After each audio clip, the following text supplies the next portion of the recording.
옛날 어느 산골 마을에 가을 끝바람이 논두렁에 마른 풀을 낮게 눕히고 겨울 냄새가 우물가의 돌틈으로 스며들던 때가 있었어요.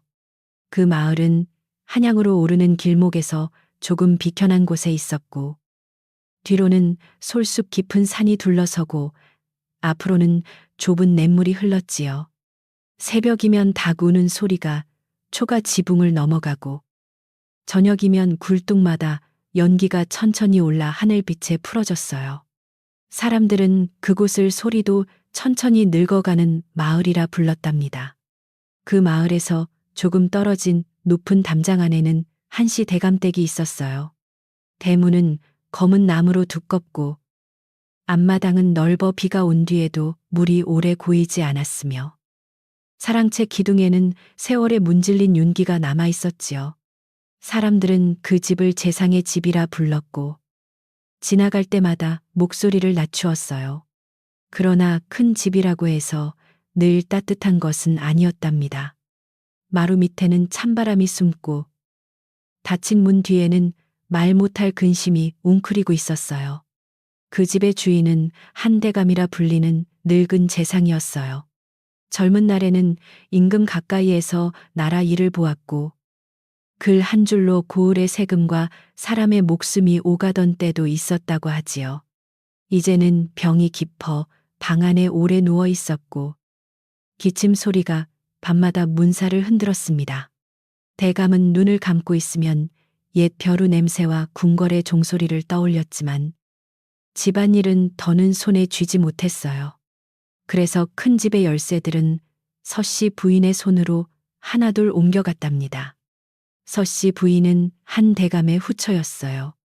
얼굴은 고요하고 말은 부드러웠으나 그 부드러움이 늘 따뜻한 것은 아니었지요. 그녀는 곡간 열쇠를 허리춤에 차고 다녔고 누가 쌀 한 대를 덮어가는지 누가 부엌에서 오래 속삭이는지 빠짐없이 살폈어요. 사람들 앞에서는 대감을 지극히 모시는 듯 했지만 뒤뜰 장독대 옆에서는 하녀들의 이름을 낮게 불러 꾸짖곤 했습니다. 그녀의 웃음은 얇은 얼음 같아서 밟으면 곧 금이 갈 듯 했어요. 그의 늦가을, 한시 대감댁에는 이상한 소문이 돌았어요. 밤마다 뒤산에서 누군가 우는 소리가 들린다는 말이었지요. 처음에는 나무꾼 하나가 들었다 했고, 다음에는 물 뱉는 안악이 들었다 했으며, 나중에는 부엌의 어린 계집종까지 떨리는 목소리로 말했어요. 그러나 서씨 부인은 그 말을 듣자마자 얼굴을 굳히고 산짐승 울음과 사람 울음을 구별 못하면 밥도 구별 못하느냐고 나무랐답니다. 그 뒤로 사람들은 들은 것을 못 들은 듯 입술을 다물었어요. 그 무렵 장날 아침, 서씨 부인은 하인들을 데리고 마을 아랫장에 내려갔어요. 찬안개가 아직 거치지 않아 좌판 위 배추잎에는 물방울이 맺혀 있었고 생선장수의 손에서는 비린내가 났지요. 사람들 사이로 한 사내가 어린아이 하나를 끌고 서 있었어요. 아이는 낡은 베옷을 입고 있었고 두 눈은 흐린 구름처럼 빛을 품지 못했습니다. 그러나 고개는 고닫고 발끝은 흙의 높낮이를 조용히 더듬으며 서 있었답니다. 그 아이의 이름은 이준이었어요. 사람들은 그를 눈먼 아이라 불렀지만 아이는 소리로 세상을 만졌고 냄새로 길을 기억했어요. 말발굽이 젖은 흙을 밟는 소리만 들어도 어디서 온 말인지 맞췄고 누가 거짓말을 할 때 숨을 삼키는 소리도 알아차렸지요. 아이를 데리고 온 사내는 먼 친척에게서 맡아 길렀다 말했지만 장터 사람들은 가난이 아이를 팔러 나온 것이라 짐작했어요. 서씨 부인은 잠시 아이를 바라보다가 은 5냥을 내밀었답니다. 은 5냥은 가난한 사람에게는 겨울을 넘길 만큼 큰 돈이었어요. 사내는 떨리는 손으로 은전을 받았고 이준의 어깨에 얹었던 손을 천천히 떼었습니다. 이준은 울지 않았어요. 다만 바람이 어디서 오는지 듣는 사람처럼 고개를 살짝 들었지요. 서씨 부인은 하인에게 아이를 데려오라 명하며 부엌 허드렛들이나 시키면 되겠다고 말했습니다. 장터 사람들은 안 됐다는 눈길을 보냈지만 큰 집의 일이라 누구도 크게 묻지 못했답니다. 이준이 한시 대감댁 대문을 처음 들어선 때는 해가 기울어 마당 끝에 긴 그림자가 누운 저녁이었어요. 그는 대문 문턱을 넘으며 손끝으로 거친 나뭇결을 한 번 만졌고 앞마당 흙을 밟자 곧 걸음을 늦추었습니다. 왼쪽에는 우물 냄새가 있었고 오른쪽에는 오래 말린 무청 냄새가 났어요. 앞쪽 사랑채에서는 약 다리는 쓴 냄새가 흐르고 뒤쪽 부엌에서는 식은 재와 보리밥 냄새가 섞여 있었습니다. 아이는 보이지 않는 집을 이미 마음속에 그리기 시작했어요. 하녀들은 그 아이를 보며 수군거렸어요. 어떤 이는 눈먼 아이가 큰 집에 들어오면 재수가 없다고 했고, 어떤 이는 아이의 귀가 너무 밝아 함부로 말하면 안 된다고 했지요. 부엌 아궁이 곁에 앉아있던 늙은 행랑어멈은 아무 말 없이 아이에게 따뜻한 물 한 그릇을 내밀었습니다. 이주는 두 손으로 그릇을 받으며 조용히 고맙다고 했어요. 그 목소리가 뜻밖의 차분해서 부엌 안에 있던 사람들은 잠시 손을 멈추고 아이를 바라보았답니다. 그날 밤 서씨 부인은 이준에게 광 가까운 작은 방을 주려 했어요. 그러나 이준은 방 앞에서 고개를 저으며 부엌 아궁이 곁에서 자게 해달라고 말했습니다. 서씨 부인은 눈썹을 치켜 올리며 까닭을 물었지요. 이준은 망설이다가 제가 아직 사람의 말을 기억하고 있어서 낯선 집에서는 그 곁이 덜 무섭다고 대답했어요. 하인 몇이 킥킥 웃었지만 늙은 관리인 김영감은 웃지 않았습니다. 그는 아이의 빈눈보다 그 말 속에 오래된 그늘을 보았어요. 김영감은 한씨 대감댁에서 40회 넘게 살았어요. 젊은 날에는 말고삐를 잡았고 중년에는 문서를 나르며 밤길을 건넜고 이제는 허리가 굽어 지팡이를 짚었지만 집안 구석의 못 하나까지 기억했지요.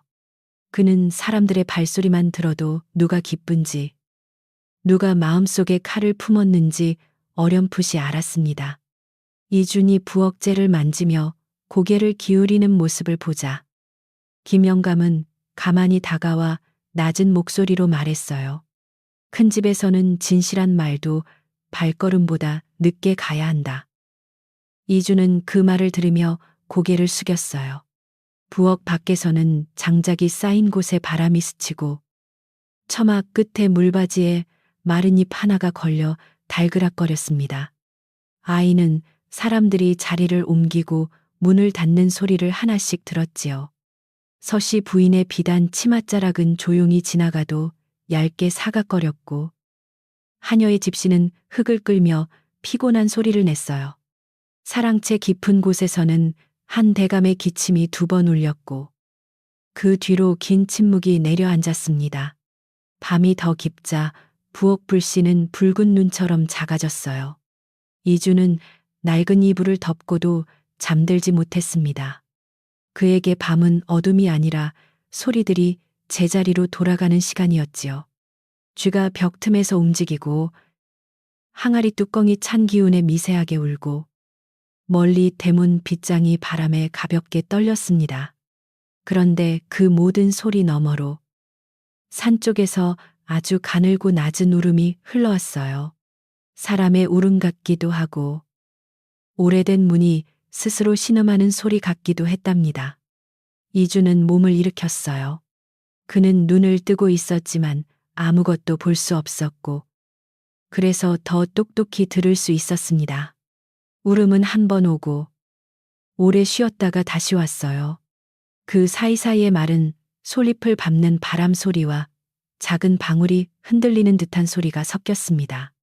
아이는 그 소리의 방향을 헤아리며 부엌 문턱까지 기어갔지요.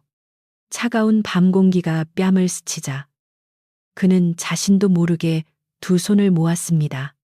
어딘가에서 버려진 사람이 추위에 잠기고 있다는 것을 알았답니다. 새벽이 가까워질 무렵 김영감이 부엌에 들어와 불씨를 살피려 했어요. 그는 이준이 문턱에 앉아 산 쪽을 향해 있는 모습을 보고 놀라 물었습니다. 아이야, 잠을 못 잤느냐? 이준은 천천히 고개를 돌렸습니다. 그의 흐린 눈은 김영감을 보지 못했지만 목소리는 곧장 노인의 마음을 붙잡았어요. 영감님, 산에 버려진 할머니를 구하셔야 합니다. 김영감은 손에 든 부젓가락을 떨어뜨릴 뻔했고 부엌 안의 새벽 공기가 더 차가워졌습니다. 김영감은 한참 동안 아무 말도 하지 못했어요. 뒤산에 관한 말은 오래전부터 집안에서 금기처럼 굳어 있었습니다. 누가 산에서 울음을 들었다 해도 서씨 부인의 눈치를 보며 입을 닫았고 한대감에게까지 그 말이 닿는 일은 없었지요. 김영감도 젊지 않았고 큰 집의 그늘을 너무 오래 보아왔습니다. 그는 이준에게 가까이 앉아 아주 낮게 물었습니다. 네가 무엇을 보았느냐? 이준은 고개를 저으며 대답했어요. 보지 않았습니다. 들었습니다. 그날 아침 부엌은 여느 때처럼 바빴어요. 보리쌀을 씻는 물소리, 된장을 푸는 숟가락 소리, 장작을 패는 소리가 차례로 이어졌습니다. 그러나 김영감의 얼굴은 전보다 더 굳어 있었고 이주는 말없이 아궁이 곁에서 재를 고르게 폈어요. 그는 불탄 나뭇가지 하나를 들어 재 위에 작은 선을 그었습니다. 먼저 둥근 우물 같은 모양, 그 옆에 휘어진 소나무 같은 모양, 그리고 끝에는 작은 꽃잎처럼 갈라진 표식을 남겼지요. 그것을 본 행랑어멈은 숨을 삼켰습니다. 행랑어멈은 그 표식을 어디선가 본 적이 있었어요. 아주 오래전, 대감댁 안채에 환한 웃음이 남아있던 시절, 비단 보자기 귀퉁이에 그런 꽃무늬가 수놓여 있었습니다. 그러나 그녀는 그 기억을 입 밖에 내지 않았지요. 서씨 부인이 부엌 앞을 지나가다 제 위의 그림을 보고 발을 멈추었습니다. 그녀의 얼굴은 순식간에 잿빛으로 식었지만 곧 웃음처럼 얇은 표정을 만들었어요. 눈먼 아이가 장난질을 하는구나. 그녀는 그렇게 말하고 발끝으로 재를 흐트러뜨렸답니다. 이주는 재가 흩어지는 소리를 듣고도 아무 말 하지 않았어요. 다만 서씨 부인의 발목에서 작은 은고리가 서로 부딪히는 소리를 기억했습니다. 그 소리는 차갑고 또렷했지요. 서씨 부인은 하녀들에게 아이를 너무 가까이 두지 말라 이르고 곳간 문을 열어 아침쌀을 내주었습니다.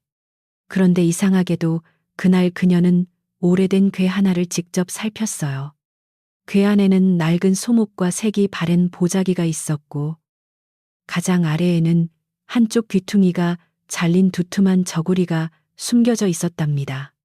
한대감은 그날도 사랑채 안쪽 방에서 약을 마시고 있었어요. 방문 밖으로 햇살이 희미하게 들어왔지만 방 안은 늘 저녁처럼 어두웠습니다. 서씨 부인은 대감 앞에 앉아 부드러운 목소리로 새로 들인 아이 이야기를 했어요. 눈먼 아이가 불쌍해 부엌 일이라도 시키려 데려왔다고 했지요. 대감은 기침을 억누르며 잠시 고개를 끄덕였습니다. 그러나 그가 아이의 이름을 물었을 때 서씨 부인의 손끝이 아주 작게 떨렸어요. 이준이라는 이름이 방 안에 조용히 놓였습니다. 정오가 지나자 이준은 마당을 쓸라는 일을 맡았어요. 그는 빗자루 끝이 흙을 스치는 감촉으로 길을 가늠했고 우물가에서 돌아 나오는 바람으로 방향을 잡았습니다. 몇몇 하인들은 그 모습을 신기하게 보았고 어떤 이는 일부러 작은 돌을 길에 놓아 아이가 넘어지는지 보려 했지요. 그러나 이주는 돌 앞에서 멈추고 가볍게 비켜갔어요. 누군가 낮게 혀를 찾고 다른 누군가는 그 아이가 정말 앞을 못 보는 것이 맞느냐고 속삭였습니다. 해질 무렵 대감댁 뒤뜰에서는 무청이 줄에 걸려 마르고 있었어요. 붉은 노을은 담장 위를 타고 내려와 장독 뚜껑에 잠시 머물렀고 부엌에서는 저녁죽 냄새가 피어올랐습니다. 이주는 장작을 나르다 문득 산 쪽으로 얼굴을 들었습니다. 아직 밤이 오지 않았는데도 그곳에서는 아주 희미한 방울소리가 들렸어요. 다른 사람에게는 바람 소리였지만 아이에게는 누군가 살아있음을 알리는 마지막 손짓처럼 들렸습니다. 그의 작은 손은 장작을 더 세게 움켜쥐었지요. 그날 밤 김영감은 이준에게 묽은 죽 한 그릇을 가져다 주었어요. 아이는 두 손으로 그릇을 받아 천천히 먹었습니다. 김영감은 아무도 없는지 살핀 뒤 낮은 목소리로 물었지요. 네가 말한 할머니는 어디쯤 있느냐? 이주는 숟가락을 내려놓고 귀를 기울였습니다. 바람은 뒤산 서쪽 골짜기에서 내려오고 있었고 그 바람 끝에는 오래된 약 냄새와 젖은 집 냄새가 아주 얕게 묻어 있었어요. 이주는 대답했습니다. 소나무가 휘어서고 물소리가 땅 밑에서 나는 곳입니다. 김영감의 얼굴이 어두워졌어요. 그는 그 말을 듣고 오래전 한시 대감댁 뒤산에 있던 작은 암자를 떠올렸습니다. 젊은 시절 한대감의 첫 부인이 마음이 답답할 때마다 올라가 향을 피우던 곳이었지요. 지금은 아무도 가지 않는다고 했고 길도 자풀에 묻혔다고 들었습니다. 김영감은 다시 한번 아이를 바라보았어요. 보이지 않는 눈을 가진 아이가 어찌 그곳을 말하는지 알 수 없었지만 그의 마음속 깊은 곳에서는 오래 묻힌 문이 삐걱 열리는 소리가 났답니다. 한밤중에 서씨 부인은 혼자 곳간으로 들어갔어요. 달빛이 문살 사이로 가늘게 비쳤고 그녀의 은고리가 아주 작게 울렸습니다. 이주는 부엌에 누워 있었지만 잠들지 않았어요. 그는 누군가 무거운 궤를 끄는 소리, 천을 접는 소리, 그리고 종이를 찢지 않으려 조심스럽게 만지는 소리를 들었습니다. 그 소리 뒤에 서씨 부인의 숨소리가 섞였고 숨은 빠르지만 억지로 고르게 눌러져 있었지요. 아이는 이 집의 근심이 산에만 있는 것이 아니라 곳간에도 숨어 있음을 알았어요. 다음 날 새벽, 마당에는 흰서리가 내려 있었어요. 우물 두레박 줄은 얼음기 때문에 뻣뻣했고 장독대 뒤에 풀잎마다 작은 바늘 같은 빛이 맺혔습니다. 이주는 손을 비벼 녹이며 부엌 앞을 쓸었어요. 서씨 부인은 그런 아이를 바라보다가 하녀에게 낮게 말했습니다. 저 아이가 밤에 돌아다니지 못하게 하라고. 괜한 소리를 하면 큰 집의 운을 상하게 한다고 했지요.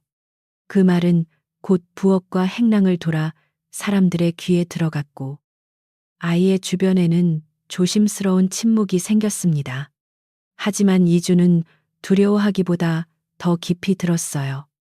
사람들은 입을 닫아도 발소리는 거짓말을 덜했고 문은 닫혀도 냄새는 틈으로 새어나왔습니다. 그는 자신이 팔려온 까닭이 단지 불쌍해서가 아니라고 느꼈어요. 서씨 부인은 그를 하찮은 아이로 생각했지만 하찮은 자리일수록 큰 집의 바닥 소리를 더 잘 들을 수 있었습니다. 이주는 아궁이 곁에서 작은 손을 모으고 조용히 마음먹었어요. 산속의 할머니가 아직 숨을 쉬고 있다면 그 숨이 끊기기 전에 길을 찾아야 한다고요. 그날 저녁, 눈발이 날릴 듯한 구름이 산허리에 낮게 내려앉았어요. 한시 대감댁의 대문은 일찍 닫혔고 마당에는 사람들의 그림자가 드물어졌습니다.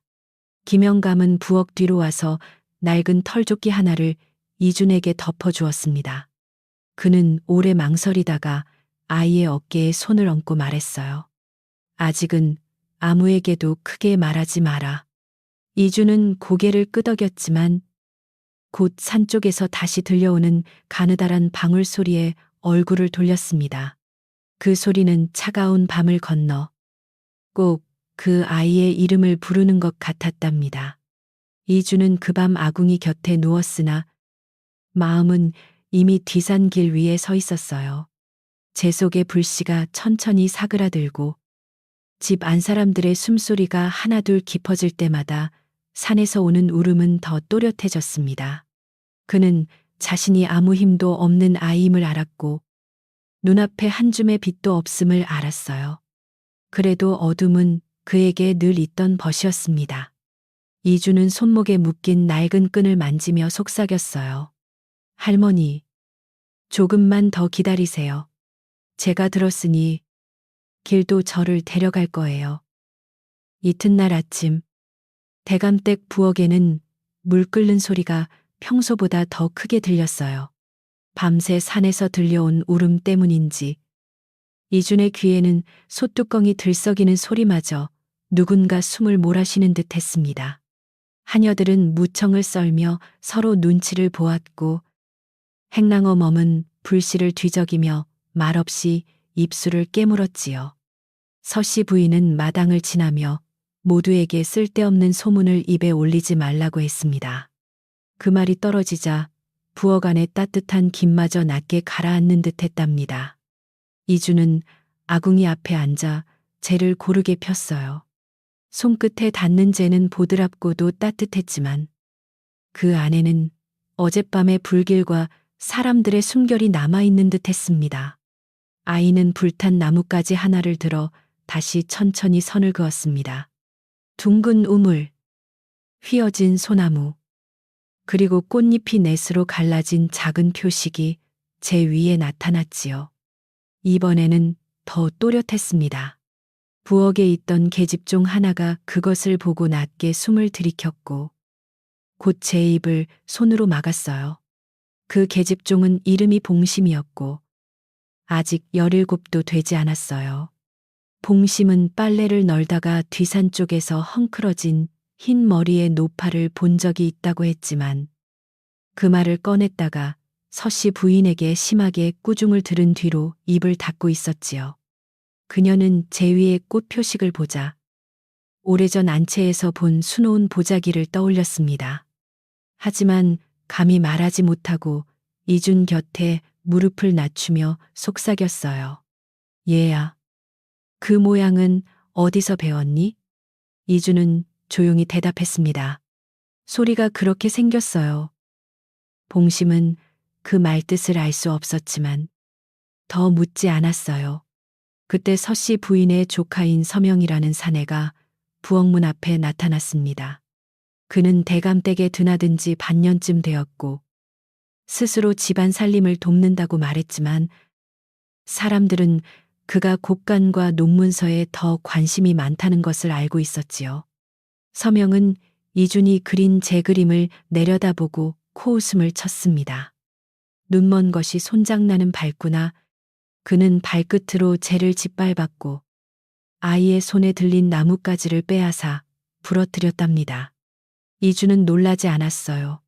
나뭇가지가 부러지는 소리보다 서명의 발소리가 더 또렷했기 때문입니다.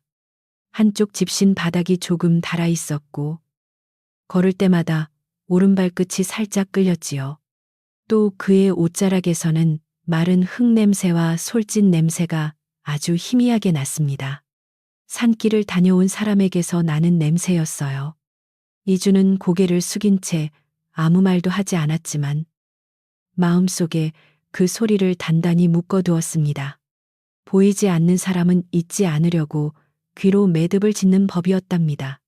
서명은 부엌 사람들을 둘러보며 큰 집에 이상한 말이 돌면 모두에게 해가 된다고 으름장을 놓았어요.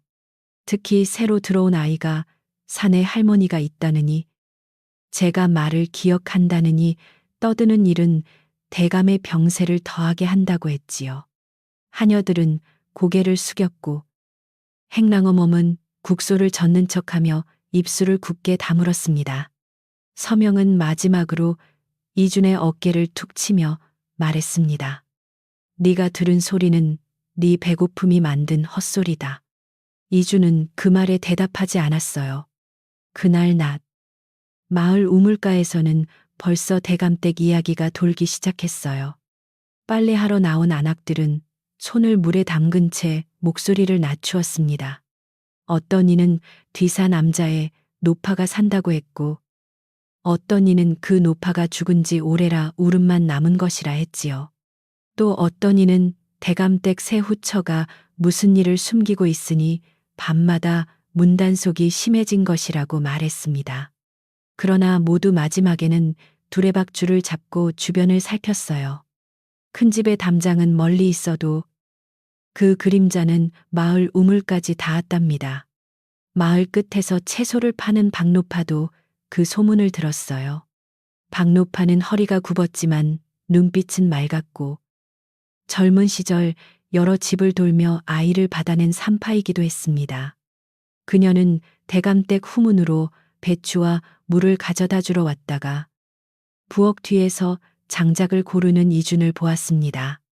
아이의 손목에 묶인 낡은 끈이 바람에 살짝 흔들렸지요. 박노파는 그 끈을 보는 순간 얼굴이 변했습니다. 오래전 굶주린 겨울밤, 한 여인이 갓난아이 손목에 묶어주던 바로 그 매듭이었답니다. 박노파는 가까이 다가와 이준의 손목을 조심스레 만졌어요. 이준은 낯선 손길에 놀라지 않고 그 손의 거친 결을 느꼈습니다. 흙을 오래 만진 사람의 손. 남을 돕고도 말하지 않는 사람의 손이었지요. 노파는 아이의 귀 가까이에 낮게 말했습니다. 눈먼 아이는 길을 못 보는 것이 아니란다. 길이 먼저 그 발을 기억하는 법이지. 그 한마디를 남기고 박노파는 배추, 광주리를 내려놓았습니다. 이주는 그 말 속에 오래된 문이 열리는 소리를 들은 듯 했어요. 그날 오후, 김영감은 이준을 데리고 뒤뜰 우물가로 갔어요. 그는 겉으로는 아이에게 물 떼는 법을 가르친다고 했지만 속으로는 아이가 말한 소리를 확인해 보고 싶었습니다. 뒤뜰 우물은 요즘 거의 쓰지 않았고 이끼가 돌 가장자리에 검게 붙어 있었어요. 이주는 우물 가까이 서자마자 고개를 숙였습니다. 물냄새 속에 낯선 쓴내가 섞여 있었습니다. 그는 두레박줄을 손끝으로 더듬고 오래 잠겼던 나무의 축축한 냄새를 맡았지요. 그러고는 아주 낮게 말했습니다. 이물로 누군가를 잠재웠어요. 김영감은 숨을 멈추었습니다.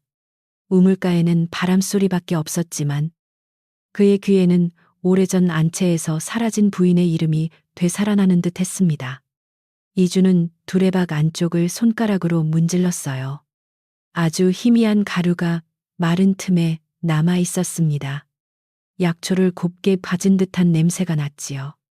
김영감은 얼굴을 굳히며 아이의 손을 잡아 물러서게 했습니다.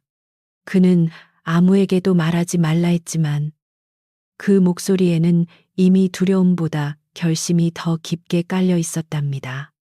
그 무렵 서씨 부인은 안채에서 서명과 마주 앉아 있었어요. 방 안에는 향냄새가 진하게 피어 있었고 창밖에는 말린 고추가 줄지어 흔들렸습니다. 서명은 목소리를 낮추어 사라진 농문서 이야기를 꺼냈습니다.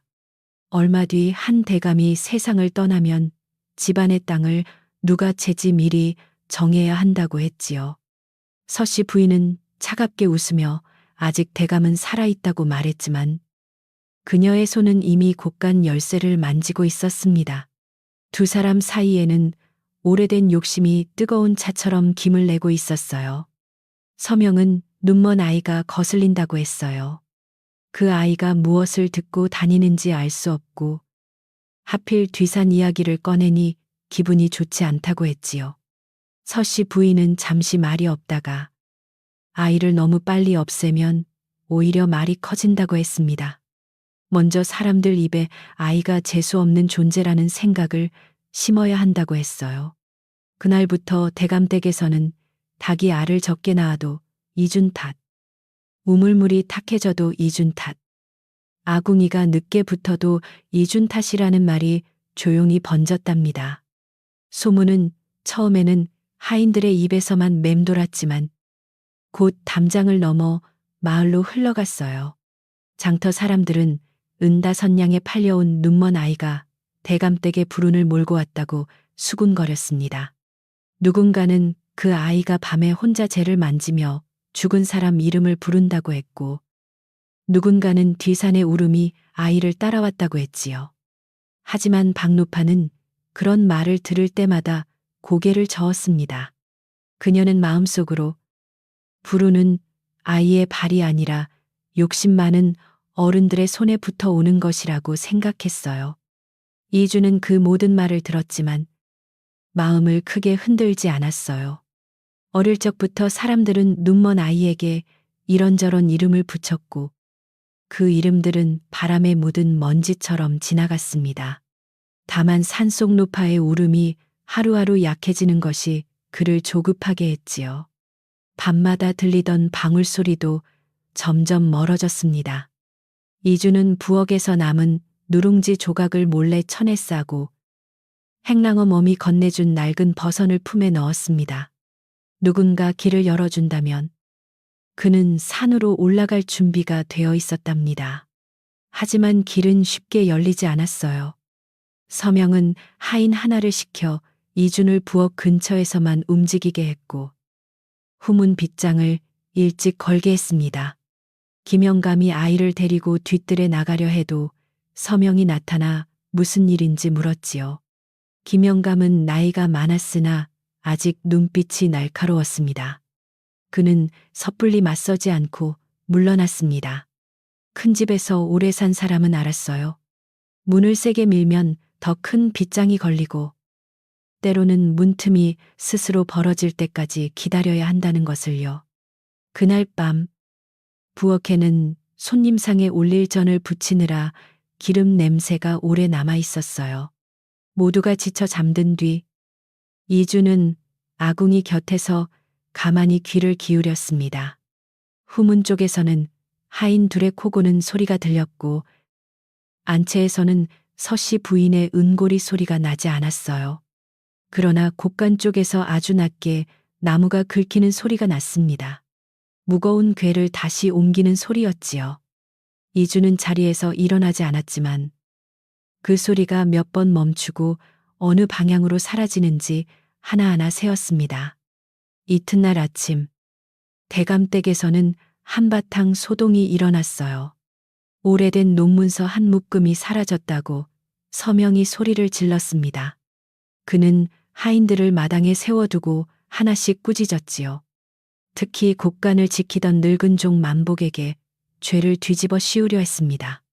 만복은 손을 떨며 자신은 아무것도 모른다고 했지만 서명은 그가 가난한 손자를 위해 문서를 훔쳤다고 몰아붙였어요.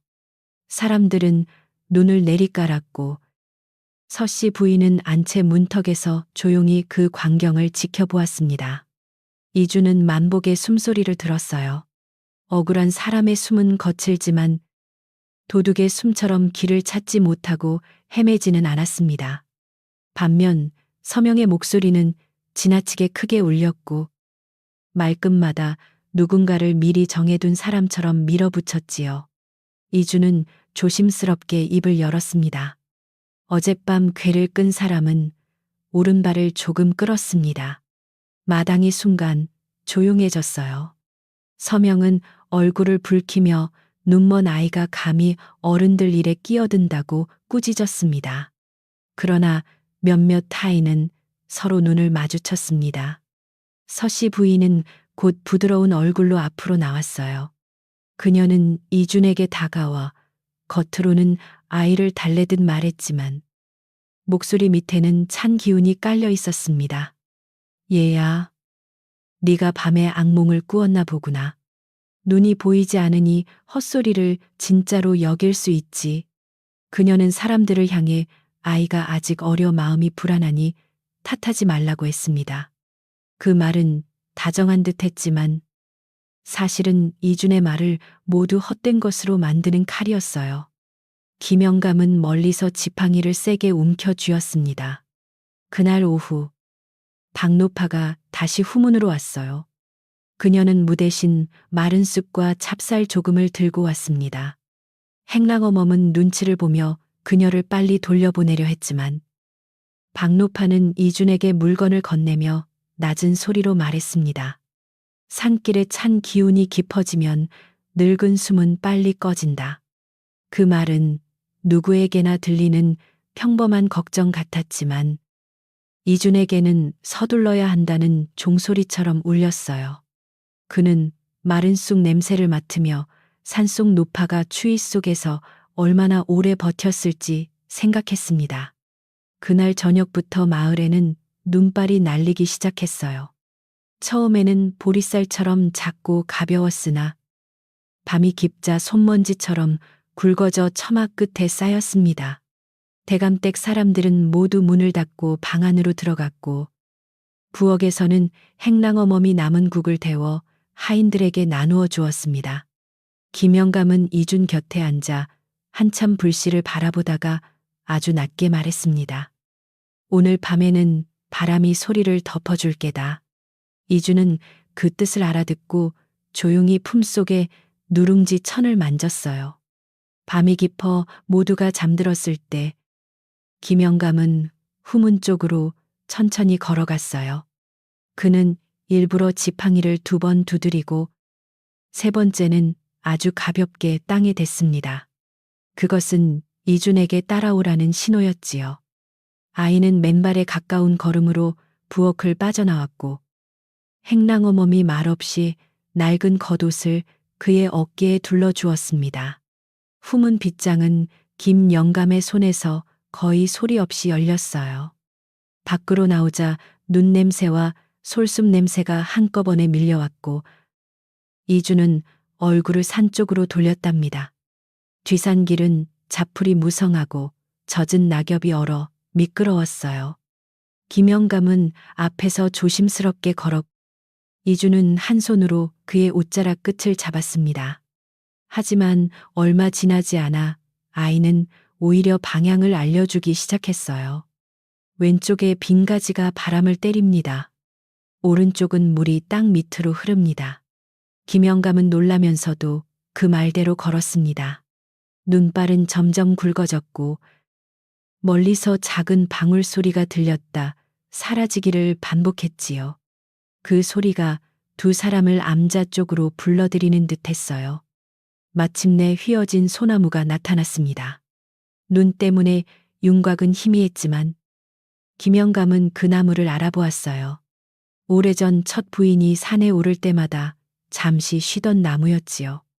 그 아래에는 낡은 돌계단이 반쯤 묻혀 있었고 더 위로 올라가자 지붕이 내려앉은 작은 암자가 보였습니다. 문 앞에는 바람에 흔들리는 작은 방울이 매달려 있었어요. 방울은 녹이 슬었지만 아직 소리를 잃지 않았고 그 소리 끝에 사람의 가느다란 숨이 섞여 있었습니다. 이준은 문턱 앞에 무릎을 꿇었어요. 김영감이 문을 밀자 차갑고 탁한 냄새가 흘러나왔어요. 안에는 마른 짚이 깔려 있었고 그 위에 흰 머리가 헝클어진 노파가 누워 있었습니다. 얼굴은 너무 여위어 불이 꺼졌고 입술은 바싹 말라 있었지요. 하지만 그녀의 가슴은 아주 희미하게 오르내리고 있었습니다. 이준은 품속에서 누룽지와 마른 쑥을 꺼내고 김영감은 떨리는 손으로 가져온 물주머니를 열었습니다.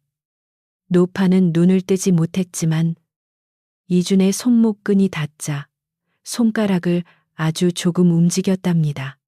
그 순간 노파의 입술에서 알아듣기 어려운 소리가 흘러나왔어요.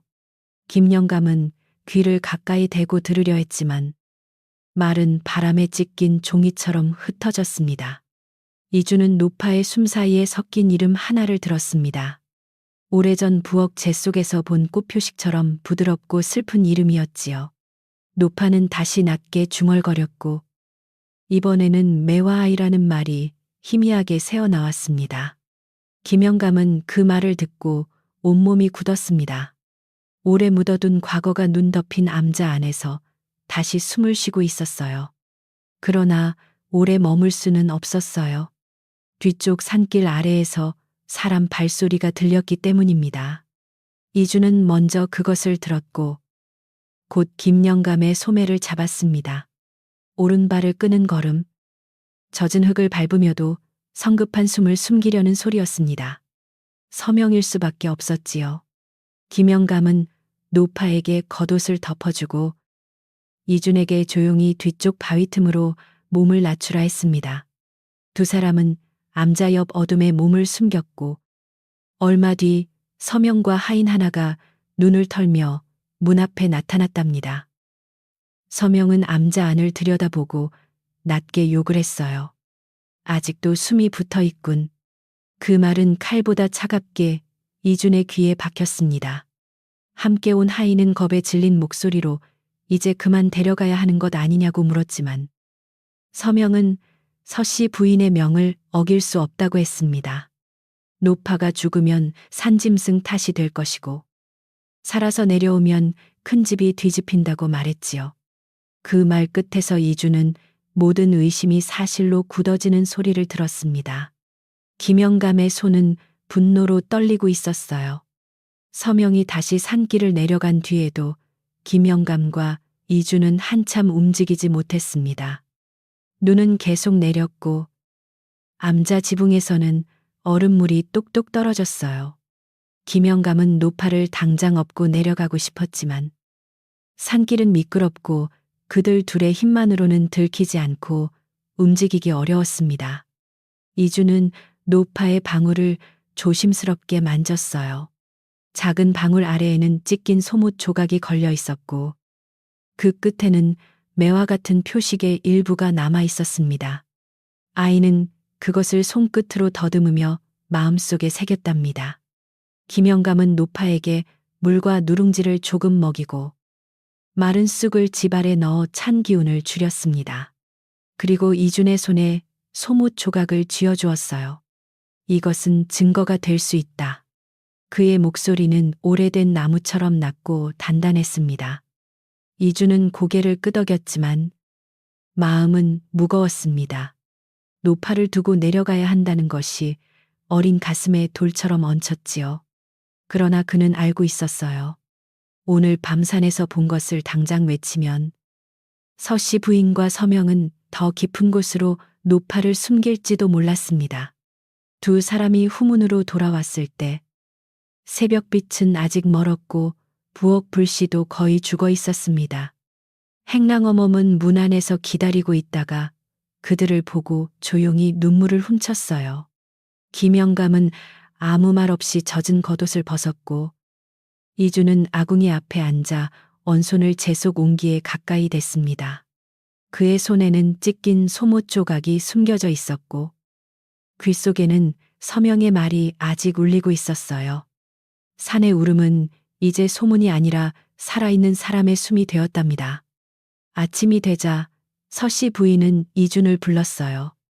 그녀는 밤새 무엇을 했느냐고 묻지 않았지만 아이의 젖은 버선과 김영감의 피곤한 얼굴을 이미 살핀 뒤였습니다. 그녀는 웃으며 아이에게 오늘부터 광 안쪽에서 콩을 고르라 했습니다. 밖으로 나가지 말고 사람들과도 오래 말하지 말라고 덧붙였지요. 이주는 공손히 고개를 숙였습니다. 하지만 그의 마음속에서는 이미 산길과 방울소리, 소못 조각과 매화 표식이 하나로 이어지고 있었어요. 큰 집의 비밀은 더 이상 어둠 속에만 머물 수 없었답니다.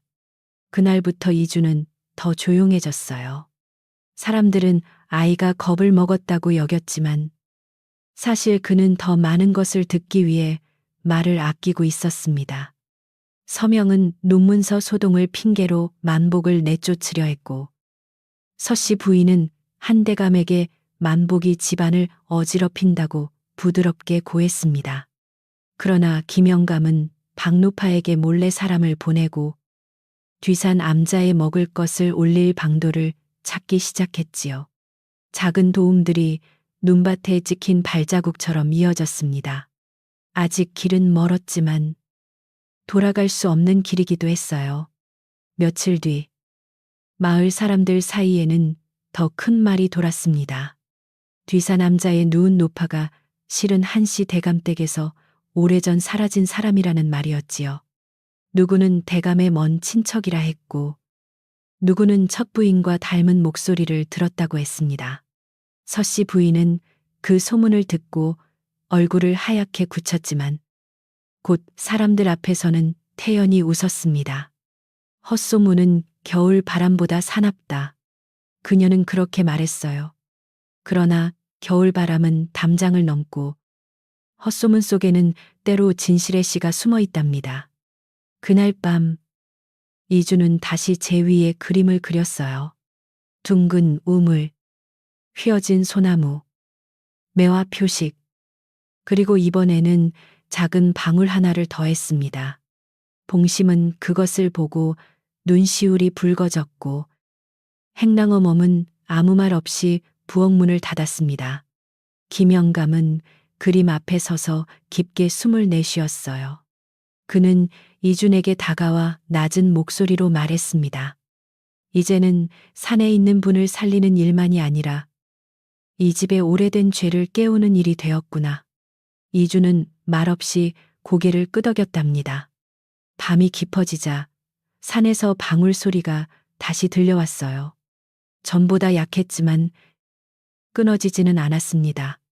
이준은 그 소리를 들으며 두 손을 무릎 위에 올려놓았습니다. 그는 아직 어린아이였고 팔 힘도 약했으며 큰 집의 문서와 어른들의 거짓말을 모두 이길 방법도 알지 못했어요. 그러나 그의 귀는 이미 진실의 길목을 찾아냈고 그의 마음은 산속 노파 곁에 놓여 있었습니다. 그는 조용히 속삭였습니다. 할머니, 이번에는 저 혼자 듣지 않을 거예요. 모두가 듣게 할 거예요. 며칠 동안 눈은 내렸다 그치기를 되풀이했고 뒤산길에는 사람 발자국이 얼어 딱딱하게 굳었어요. 이주는 광 안쪽에서 콩을 고르며 하루를 보냈지만 손끝으로는 콩의 크기를 나누고 귀로는 집안의 숨은 움직임을 나누었습니다. 서씨 부인은 겉으로는 태연했으나 은고리 소리가 전보다 잦아졌고 서명은 밤마다 후문 근처를 서성였지요. 큰 집 안에는 말하지 않는 두려움이 찬 연기처럼 스며 있었습니다. 사람들은 밥을 먹으면서도 서로의 눈치를 보았고 부엌의 국물도 전보다 싱겁게 느껴졌답니다. 이주는 산속 암자에서 가져온 소못 조각을 품속 깊이 숨겨두었어요. 그 조각은 낡고 더러웠지만 손끝으로 더듬으면 끊어진 매화 표식이 분명히 느껴졌지요. 아이는 밤마다 그것을 꺼내 만져보며 제 위에 그린 표식과 맞추어 보았습니다. 꽃잎의 방향, 실의 솟은 높이, 천의 부드러운 결이 모두 기억 속에 들어맞았어요. 그는 보지 못했지만 옷감이 가진 세월과 손길을 읽을 수 있었습니다. 마치 천이 조용히 말하는 듯 했지요. 나는 누군가의 것이었고 억울하게 찢겼다고요. 김영감은 뒤뜰 장독대 옆에서 박노파와 몰래 만났어요. 장독 뚜껑마다 눈이 얇게 앉아 있었고 말린 고추줄기는 찬바람에 바스락거렸습니다. 박노파는 산속 노파의 이야기를 듣고 한참 동안 눈을 감았습니다. 그녀는 젊은 시절 한 대감의 첫 부인을 몇 번 본 적이 있었어요. 그 부인은 사람을 함부로 낮추지 않았고 굶주린 계절에는 몰래 쌀을 내어 가난한 집에 나누어 주었다고 하지요. 박노파는 낮은 목소리로 말했습니다. 은혜를 묻은 집은 언젠가 그 땅이 스스로 울게 된다. 그 말은 김영감의 마음을 더 무겁게 했어요. 그는 한시 대감 댁의 오래된 일을 모두 알지는 못했지만 첫 부인이 사라지던 해를 똑똑히 기억했습니다. 그때도 겨울이 일찍 왔고 안채 뒤편의 비단 창고에서 불이 났지요. 연기가 하늘로 치솟고 사람들이 물동이를 들고 뛰었으며 어린 여인의 울음이 마당을 찢었습니다. 그 뒤로 첫 부인의 딸과 갓난아이가 함께 사라졌다는 말이 돌았어요. 집안에서는 모두 죽었다고 했지만 김영감은 끝내 아이의 시신을 본 적이 없었습니다. 이주는 박노파가 건넨 말을 마음속에 간직했어요. 그날 밤 그는 부엌 재를 펴고 조심스럽게 또 다른 모양을 그렸습니다. 이번에는 작은 아이 손목에 묶인 끈을 그렸고 그 옆에 불길처럼 흔들리는 선을 남겼지요. 봉심이 그것을 보고 떨리는 목소리로 물었습니다. 너는 네 어머니 얼굴을 기억하니? 이주는 아주 오래 침묵하다가 얼굴은 모르지만 목소리는 기억한다고 했어요. 제가 씻기 전 누군가 자신을 품에 안고 계속 미안하다고 속삭이던 소리만은 귀 깊은 곳에 남아있다고요. 그 말을 들은 행랑어멈은 손등으로 눈가를 눌렀어요. 그녀는 그의 비단 창고 불길 속에서 젊은 여인이 아이를 찾으며 울부짖던 모습을 멀리서 보았습니다. 그러나 다음날 서씨 부인 쪽 사람들은 그 여인이 미처 집을 나갔다고 했고 갓난아이도 불에 타 죽었다고 했지요. 누구도 더 묻지 못했습니다. 큰 집의 말은 돌담처럼 높았고 가난한 하인들의 말은 눈 위의 발자국처럼 쉽게 지워졌어요. 이제 그 잊힌 발자국이 이준의 작은 손끝에서 다시 나타나고 있었답니다. 한 대감의 병세는 조금씩 나빠졌어요. 밤이 되면 기침이 길어지고 낮에는 약 기운에 잠든 시간이 많았습니다. 서씨 부인은 그 곁에서 지극정성인 듯 물수건을 갈고 약사발을 올렸지만 대감에게 들려주는 말은 모두 자신에게 이로운 것뿐이었지요.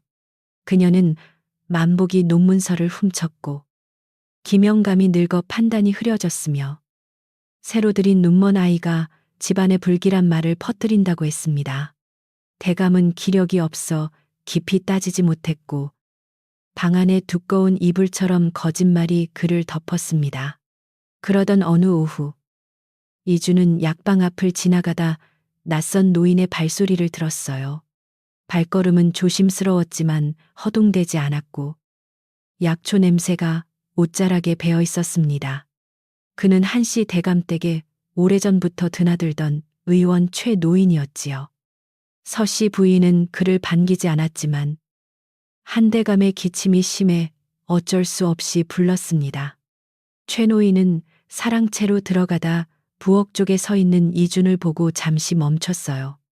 아이의 손목에 묶인 낡은 끈이 그의 눈에 들어온 순간 노인의 얼굴에 놀라움이 번졌답니다. 최 노인은 진맥을 마치고 나오는 길에 김영감을 찾았어요. 두 노인은 뒤뜰 감나무 아래에서 만났습니다. 감나무 가지에는 마른 감꼭지가 몇 개 남아 있었고 눈 녹은 물이 껍질을 따라 흘렀지요. 최 노인은 이준의 손목끈에 대해 물었습니다. 김영감은 망설이다가 산속 암자와 노파 이야기를 낮은 목소리로 들려주었습니다. 최 노인의 낯빛은 점점 굳어졌어요. 그는 아주 느리게 숨을 내쉬며 말했습니다. 늙은 숨을 구하려면 먼저 그 숨소리를 온 집안에 들려주어야 하네. 그 한마디는 김영감과 이준에게 길잡이가 되었어요. 산속 노파를 몰래 먹이고 살리는 것만으로는 부족했습니다. 그녀가 살아있다는 사실을 모두가 듣고 그녀의 숨이 거짓말보다 또렷하다는 것을 알아야 했지요. 그러나 서씨 부인과 서명은 쉽게 가만히 있을 사람들이 아니었습니다. 그들은 노파가 내려오기 전에 다른 곳으로 옮기거나 이준을 다시 팔아버릴 수도 있었어요. 이준은 최 노인의 말을 되새기며 생각했습니다. 눈으로 증거를 보여주는 일은 어른들의 몫일지 몰라도 소리와 기억을 이어붙이는 일은 자신이 할 수 있다고요. 그날 밤 이준은 김영감에게 자신이 들은 소리들을 하나씩 말했습니다. 서씨 부인의 은고리 소리, 서명의 오른발이 끌리는 소리, 곡간 괴가 끌리던 밤의 나무 마찰음, 뒤뜰 우물에 쓴 약 냄새, 산속 암자의 방울 소리까지 모두 순서대로 풀어놓았지요. 김영감은 그 말을 들으며 작은 종이에 표시를 남겼습니다. 그는 글씨가 흔들릴 만큼 손이 떨렸지만 마음은 전보다 또렷해졌어요. 오래된 집의 죄는 큰 소리로 시작된 것이 아니라 이런 작은 소리들을 사람들이 못 들은 척하면서 깊어진 것이었답니다. 서씨 부인은 이준이 김영감과 자주 속삭인다는 것을 눈치챘어요. 그녀는 어느 날 아이를 안 채 마루 끝으로 불렀습니다. 겨울 햇살이 창호지에 희미하게 번지고 방 안에서는 향 냄새가 무겁게 감돌았지요. 서씨 부인은 다정한 척 아이 앞에 꿀떡 하나를 놓았습니다. 네가 불쌍해 데려왔는데 왜 자꾸 집안을 어지럽히니? 그녀의 목소리는 부드러웠지만 꿀떡 접시가 놓이는 소리는 차가운 그릇처럼 딱딱했습니다. 이주는 고개를 숙이며 자신은 들은 것을 잊지 못할 뿐이라고 대답했어요. 그 대답에 서씨 부인의 손가락이 멈췄어요. 그녀는 한동안 말이 없더니 눈먼 아이가 듣는 것만 믿으면 큰 벌을 받는다고 했습니다. 세상에는 들어도 모른 척해야 사는 일이 많고 어린아이가 어른들의 지난 일에 끼어들면 길에서 다시 버려질 수 있다고 낮게 말했지요. 이주는 그 협박을 알아들었지만 목소리를 높이지 않았습니다. 그는 조용히 말했습니다. 버려진 사람의 숨소리를 들었는데 모른 척하면 제 귀가 먼저 벌을 받을 것입니다. 그 말에 방 안의 향불이 흔들린 듯 했답니다. 서씨 부인은 더 이상 웃지 않았어요. 그녀는 하녀를 불러 이준을 광에 가두라 명했습니다. 겉으로는 아이가 병든 대감께 불길한 말을 할까 염려된다는 이유였지요. 광 안은 어둡고 콩자루와 묵은 집 냄새가 가득했습니다. 이준에게 어둠은 두렵지 않았지만 문 밖에서 빗장이 걸리는 소리는 차갑게 들렸어요. 그는 벽에 등을 기대고 앉았습니다. 그때 천장 쪽 작은 틈으로 바람이 들어왔고 아주 멀리 산에서 방울 소리가 희미하게 흔들렸습니다. 갇혀도 소리는 갇히지 않는 법이었어요. 광에 갇힌 이준에게 봉심이 몰래 물 한 그릇을 가져왔어요. 그녀는 문틈으로 그릇을 밀어 넣으며 울먹였습니다. 내가 무서워서 말을 못했어. 이주는 물을 마신 뒤 괜찮다고 했습니다. 봉심은 떨리는 목소리로 며칠 전 서명이 하인들에게 뒤산 암자 쪽으로 쌀자루를 옮기지 말라 했고 대신 낡은 삽과 거적을 준비하라 했다는 말을 전했습니다. 이준의 손이 멈췄어요. 노파를 살리려는 것이 아니라 흔적을 덮으려는 준비일지도 몰랐습니다. 봉심은 마지막으로 속삭였어요. 오늘 밤 조심해. 이주는 광 안에서 바닥을 더듬었습니다. 흙바닥 한쪽이 조금 무르고 오래된 쥐구멍이 벽 아래로 이어져 있었지요. 몸이 작은 그는 자루 몇 개를 옮겨 틈을 넓히려 했지만 혼자 힘으로는 부족했습니다. 그때 밖에서 김영감의 지팡이 소리가 들렸어요. 2번 무겁게, 1번 가볍게. 곧 행랑어멈이 일부러 장독을 깨뜨리는 소리를 내며 사람들의 시선을 돌렸고 김영감은 광 뒤쪽 작은 문을 열어 이준을 빼냈습니다. 큰 집의 약한 사람들이 처음으로 함께 한숨을 맞추는 순간이었답니다. 그들은 곧장 산으로 가지 않았어요. 서명이 함정을 파고 있을 것을 알았기 때문입니다. 대신 김영감은 이준을 데리고 오래된 문서방으로 갔습니다. 그 방은 사랑채 뒤편에 붙어 있었고 한대감이 젊은 시절 쓰던 책과 낡은 함들이 먼지 속에 놓여 있었지요. 김영감은 손가락이 떨리는 채로 작은 함 하나를 꺼냈습니다. 그 안에는 첫 부인이 쓰던 수첩과 몇 장의 편지가 남아 있었습니다. 이주는 글을 읽을 수 없었지만 종이의 스민향과 천 조각의 냄새가 산속 노파의 소못과 같다는 것을 알았습니다. 수첩 속에는 매와 표식이 찍힌 종이가 끼워져 있었어요. 김영감은 그것을 펼쳐보고 낮게 탄식했습니다. 첫 부인의 친정에서 내려오던 표식이며 딸이 아이를 낳으면 손목끈에 같은 매듭을 묶어 주었다는 기록이 남아 있었지요. 이준의 손목에 묶인 낡은 끈과 같은 방식이었습니다. 김영감은 그제야 오래전 사라진 갓난아이가 정말 죽지 않았을지 모른다는 생각을 피할 수 없었습니다. 이준은 노인의 침묵을 듣고 조용히 물었어요. 제가 그 집의 아이입니까? 김영감은 쉽게 대답하지 못했답니다. 대답 대신 김영감은 이준의 손을 잡고 오래된 비단 조각을 만지게 했어요. 이준은 그 결을 손끝으로 읽었습니다.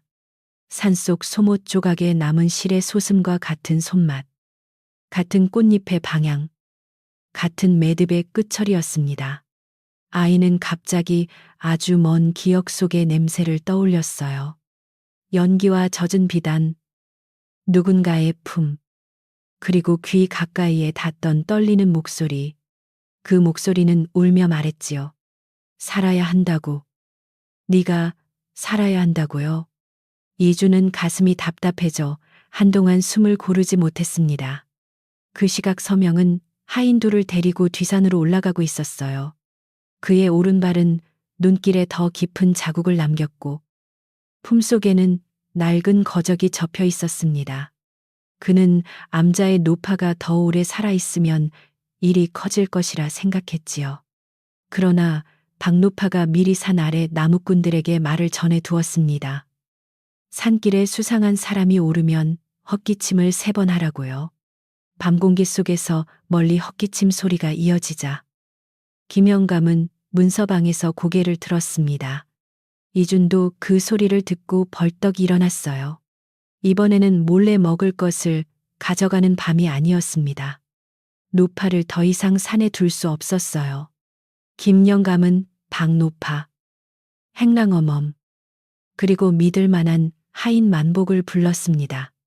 만복은 억울한 누명을 쓰고도 아직 대감댁 근처를 떠나지 못하고 있었습니다.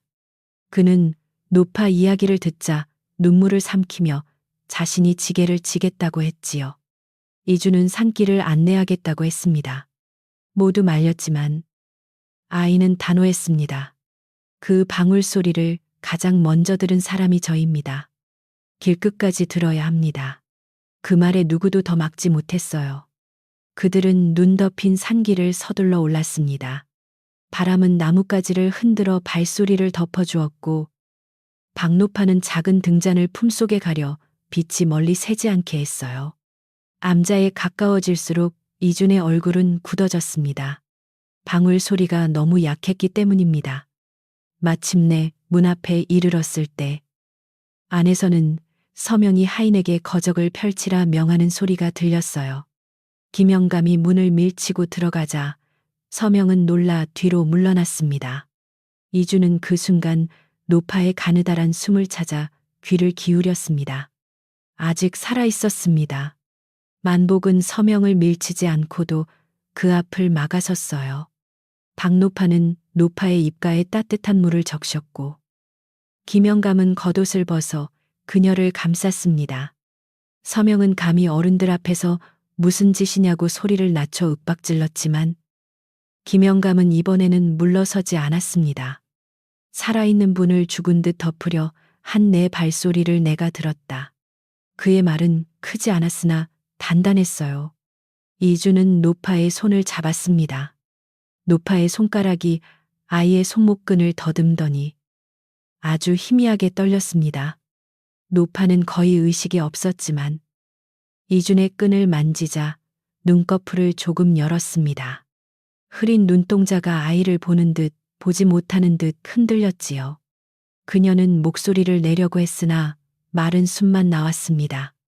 이준이 귀를 가까이 대자 노파는 겨우 한마디를 흘렸어요. 매화야.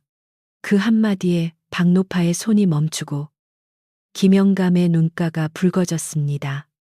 이주는 자신이 부르는 이름인지 어머니를 부르는 이름인지 알 수 없었지만 그 말이 자신의 오래된 어둠 속으로 조용히 스며드는 것을 느꼈답니다. 그들은 노파를 지게에 태워 산을 내려왔어요. 길은 미끄러워 눈은 발목을 붙잡았지만 누구도 쉬자고 하지 않았습니다. 서명은 뒤에서 따라오며 이 일을 서씨 부인께 알리겠다고 했지만 김영감은 대답하지 않았어요. 산 아래에 가까워지자 몇몇 마을 사람이 등잔을 들고 서 있었습니다. 박노파가 미리 부른 이들이었지요. 그들은 큰 소리로 묻지 않았지만 지게 위에 누운 노파를 보고 모두 숨을 삼켰습니다.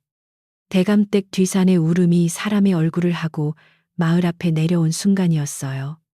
노파를 곧장 대감댁 안채로 들일 수는 없었습니다.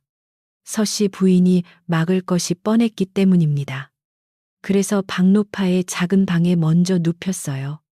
방은 좁았지만 아궁이가 따뜻했고 천장에는 말린 쑥과 무청이 걸려 있었습니다. 최 노인이 급히 불려와 맥을 짚었습니다. 그는 오래 굶고 추위에 상했지만 아직 살 기운이 남아있다고 했지요. 그리고 노파의 손목 안쪽에 있는 작은 흉터를 보고 오래 침묵했습니다. 그것은 첫 부인이 젊은 날 다쳤던 자국과 같았습니다. 최 노인은 낮게 말했어요. 이분은 사라진 사람이 아니라 버려진 사람이네. 이 말은 곧 김영감의 가슴에 모처럼 박혔어요. 첫 부인이 죽은 것도 미처 사라진 것도 아니었습니다. 누군가의 욕심이 그녀를 산속에 밀어넣고 집안의 기억에서 지워버린 것이었지요. 이주는 방 한쪽에 앉아 노파의 숨소리를 들었습니다. 조금 전까지 끊어질 듯 하던 숨이 따뜻한 방 안에서 아주 조금 깊어지고 있었어요. 그는 처음으로 안도의 눈물을 흘렸습니다. 눈먼 아이의 눈물은 빛을 비추지 못했지만 그 눈물 속에는 긴 겨울을 건너온 길 하나가 조용히 젖어 있었답니다. 하지만 아직 모든 것이 끝난 것은 아니었어요. 오히려 이제부터가 더 어려웠습니다.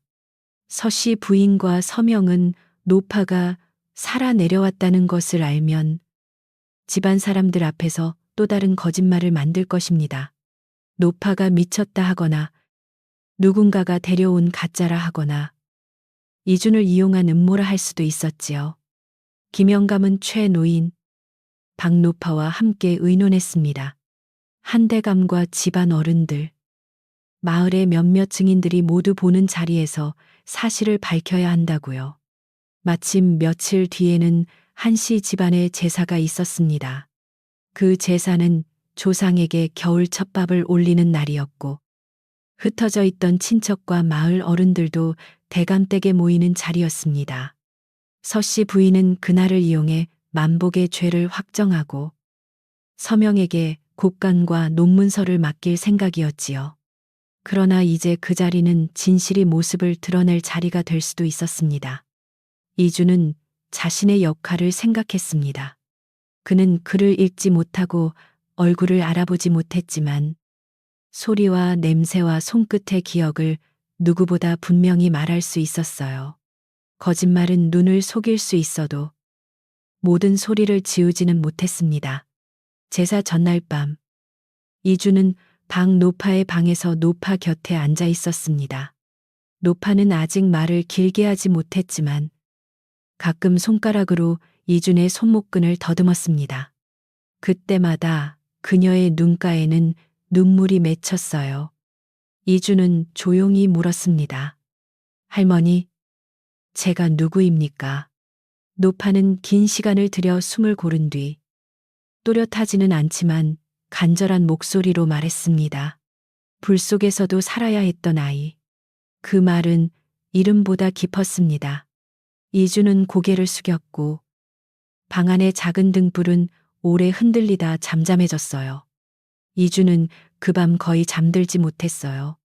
밖에서는 눈이 그치고 찬 별빛이 마을 지붕 위에 내려앉았습니다. 그는 자신이 단지 산속 노파를 구하는 일에 끼어든 아이가 아니라 오래전 불길 속에서 지워진 핏줄일지도 모른다는 사실을 받아들이려 애썼습니다. 그러나 이상하게도 마음속 가장 깊은 곳에서 떠오른 것은 높은 자리가 아니었어요. 그는 여전히 부엌 아궁이의 온기, 행랑어 멈의 따뜻한 물, 박노파의 거친 손, 김영감의 낮은 충고를 먼저 떠올렸습니다. 사람의 자리는 피보다 마음으로도 이어지는 법이었답니다. 새벽이 가까워졌을 때 김영감은 이준에게 작은 천보다리를 건넸어요. 그 안에는 산속 암자에서 가져온 소못 조각, 문서방에서 찾은 매화 표식의 종이, 이준의 손목끈과 같은 매듭이 그려진 낡은 수첩 조각, 그리고 노파의 방울이 들어 있었습니다. 방울은 오래되어 맑게 울리지는 않았지만 흔들면 낮고 떨리는 소리를 냈지요. 김영감은 아이의 어깨를 감싸며 말했습니다. 내일은 내가 들은 것을 모두의 귀 앞에 놓는 날이다. 이주는 두 손으로 보따리를 안았습니다. 그날 아침 대감댁에서는 제사 준비로 분주했습니다. 마당은 깨끗이 쓸렸고 부엌에서는 떡지는 김과 국 끓는 냄새가 가득했어요. 서씨 부인은 비단 옷을 갖춰 입고 사람들을 지휘했으며 서명은 곡간 열쇠를 허리춤에 찬 채 마치 집안의 주인이라도 된 듯 걸었습니다. 아무도 아직 노파가 산에서 내려와 박노파의 방에 있다는 것을 알지 못했지요. 이주는 부엌 뒤편에 조용히 서서 그들의 발소리를 들었습니다. 거짓이 가장 크게 차려입는 날, 진실은 가장 조용히 문턱에 서 있었습니다. 제사가 시작되기 전, 이주는 마지막으로 산 쪽을 향해 고개를 들었습니다. 더는 암자에서 울음소리가 들리지 않았어요. 그 대신 마을 아래 박노파의 방에서 아주 약하지만 살아있는 숨이 이어지고 있었습니다. 그 숨을 지키기 위해 이제 아이는 많은 사람 앞에 서야 했습니다. 그는 무섭지 않다고 스스로에게 말하지 않았어요. 무서웠지만 무서움보다 더 큰 것이 있었습니다. 버려진 사람을 다시 집으로 데려오고 잊힌 이름을 다시 불러주어야 한다는 마음이었지요. 이주는 첨보다리를 품에 안고 조용히 마당으로 걸어갔답니다. 제사날의 1시, 대감댁 마당은 이른 아침부터 이상하리만큼 고요했어요. 눈은 그쳤지만 처마 끝에는 얼음이 가늘게 매달렸고 앞마당 한가운데에는 제상에 올릴 그릇들이 흰 보자기에 덮인 채 놓여 있었습니다. 친척들은 사랑채 쪽 마루에 모여 낮은 소리로 안부를 나누었고 마을 어른 몇은 문간 가까이에 서서 손을 비볐지요. 서씨 부인은 비단 치마를 단정히 여미고 사람들 사이를 천천히 오갔습니다. 그녀의 은고리는 평소보다 더 차갑고 잦게 울렸답니다. 이주는 부엌 뒤편에서 그 소리들을 하나하나 들었어요. 떡시루에서 김이 오르는 소리, 제기 닦는 천이나무를 스치는 소리, 친척들의 헛기침, 서명의 오른발이 마당 흙을 끄는 소리까지 모두 귀 안에 차곡차곡 쌓였습니다. 그는 품속의 첨보다리를 두 손으로 감싸 안았지요. 그 안에는 산속 암자의 방울, 찢긴 소못 조각, 매화 표식의 종이, 오래된 수첩 조각이 들어 있었습니다. 아이의 손은 차가웠지만 마음은 아궁이 깊은 불씨처럼 꺼지지 않고 있었어요. 서명은 그날 유난히 큰 목소리로 움직였습니다. 그는 하인들을 불러 세우고 제사상 순서를 지시했으며 곡간 열쇠를 일부러 사람들 눈에 보이도록 허리춤에 걸었지요. 마치 이미 이 집의 살림을 손에 쥔 사람처럼 행동했습니다. 만복은 마당 끝에 초라하게 서 있었고 사람들은 그를 문서 훔친 늙은 종으로 여겨 피하는 눈빛을 보냈어요. 서명은 그런 시선을 즐기듯 웃었습니다. 그러나 그의 웃음 끝에는 불안이 묻어 있었고 이주는 그 불안이 모골대에서 짧게 걸리는 소리를 들었답니다. 한대감은 두 하인의 부축을 받아 사랑채에서 나왔어요. 그의 얼굴은 창호지처럼 창백했고 겨울 바람을 맞을 때마다 어깨가 작게 떨렸습니다. 그래도 조상 앞에 예를 올리는 날이라 억지로 몸을 일으킨 것이었지요. 서씨 부인은 곧 달려가 대감의 팔을 잡고 부드럽게 걱정하는 말을 했습니다. 겉으로는 누구보다 정성스러웠지만 이주는 그녀의 숨이 대감의 대답보다 사람들의 시선을 더 의식하고 있다는 것을 알았어요. 한대감은 마당을 둘러보며 희미한 눈으로 사람들을 살폈습니다. 제상이 차려지고 향이 피어오르자 모두가 잠시 입을 다물었습니다. 향연기는 차가운 공기 속에서 곱게 오르다 마당 위에 천천히 퍼졌지요. 서씨 부인은 의식이 끝나면 곧바로 만복의 죄를 묻고 서명에게 곡간을 맡기는 일을 공표하려 했습니다. 그녀는 그 계획을 마음속에 단단히 쥐고 있었어요. 그러나 김영감은 마당 가장자리에서 지팡이를 짚은 채 조용히 서 있었습니다. 그의 곁에는 최노인과 박노파가 있었고 두 사람의 얼굴에는 깊은 결심이 드리워져 있었답니다. 절을 올리는 순서가 끝나자 서명은 기다렸다는 듯 앞으로 나섰어요. 그는 한데감께 집안의 중요한 논문서가 사라졌으니 오늘 모두 앞에서 도둑을 밝히고 기강을 바로 세워야 한다고 말했습니다. 친척 몇은 고개를 끄덕였고 서씨 부인은 조용히 눈을 내리깔았습니다. 만복은 떨리는 무릎으로 앞으로 끌려 나왔어요. 그때 이준이 부엌 쪽 문턱에서 한 걸음 나왔습니다. 작은 몸이었지만 그가 마당 한가운데를 향해 걷자 이상하게도 사람들의 말소리가 서서히 잦아들었습니다. 서명은 이준을 보자 얼굴을 굳혔어요. 그는 눈먼 아이가 제사 자리에서 무슨 짓이냐고 꾸짖었습니다. 서씨 부인도 부드러운 목소리로 아이가 아직 몸이 약하고 마음이 어지러우니 부엌으로 돌려보내라 했지요. 그러나 이준은 그 자리에 멈추지 않았습니다. 그는 천천히 마당 가운데로 나아가 한대감이 앉은 자리 앞에서 무릎을 꿇었어요. 그리고 두 손을 땅에 짚고 공손히 말했습니다. 대감마님, 오늘은 훔친 문서보다 먼저 산에서 버려진 숨을 들어주셔야 합니다. 마당은 순식간에 얼어붙은 듯 조용해졌어요. 친척들은 서로 얼굴을 보았고 하녀들은 재기쟁반을 든 채 손을 멈추었습니다. 서씨 부인의 은고리가 아주 작게 부딪혔습니다. 한대감은 이준 쪽으로 고개를 기울였어요. 그의 눈은 흐렸지만 귀는 아직 사람의 간절함을 알아들을 수 있었습니다. 대감이 낮은 목소리로 무슨 말이냐 묻자 이준은 품속에 방울을 꺼냈습니다. 녹슨 방울이 겨울 햇살을 받지 못한 채 낮게 흔들렸고 그 소리는 마당을 지나 사람들의 가슴 안쪽을 건드렸답니다. 그 방울 소리를 들은 몇몇 늙은 하녀가 얼굴을 가렸어요. 오래전 안채 처마 밑에서 들리던 소리와 같았기 때문입니다. 한대감의 손도 천천히 떨리기 시작했습니다. 그는 그 방울을 잘 알고 있었어요. 젊은 시절 첫 부인이 뒤산 암자에 오를 때 길을 잃지 말라며 자신이 직접 달아준 방울이었지요. 서씨 부인은 급히 앞으로 나서며 오래된 물건은 누구나 흉내낼 수 있다고 했습니다. 그러나 그녀의 목소리는 처음으로 끝이 흔들렸고 이준은 그 흔들림을 놓치지 않았어요. 김영감은 그때 지팡이를 짚고 앞으로 나왔습니다. 그는 한대감에게 깊이 절한 뒤 산속 암자에서 살아있는 노파를 찾았다고 말했습니다. 그 말이 떨어지자 마당에서는 낮은 탄식이 번졌어요.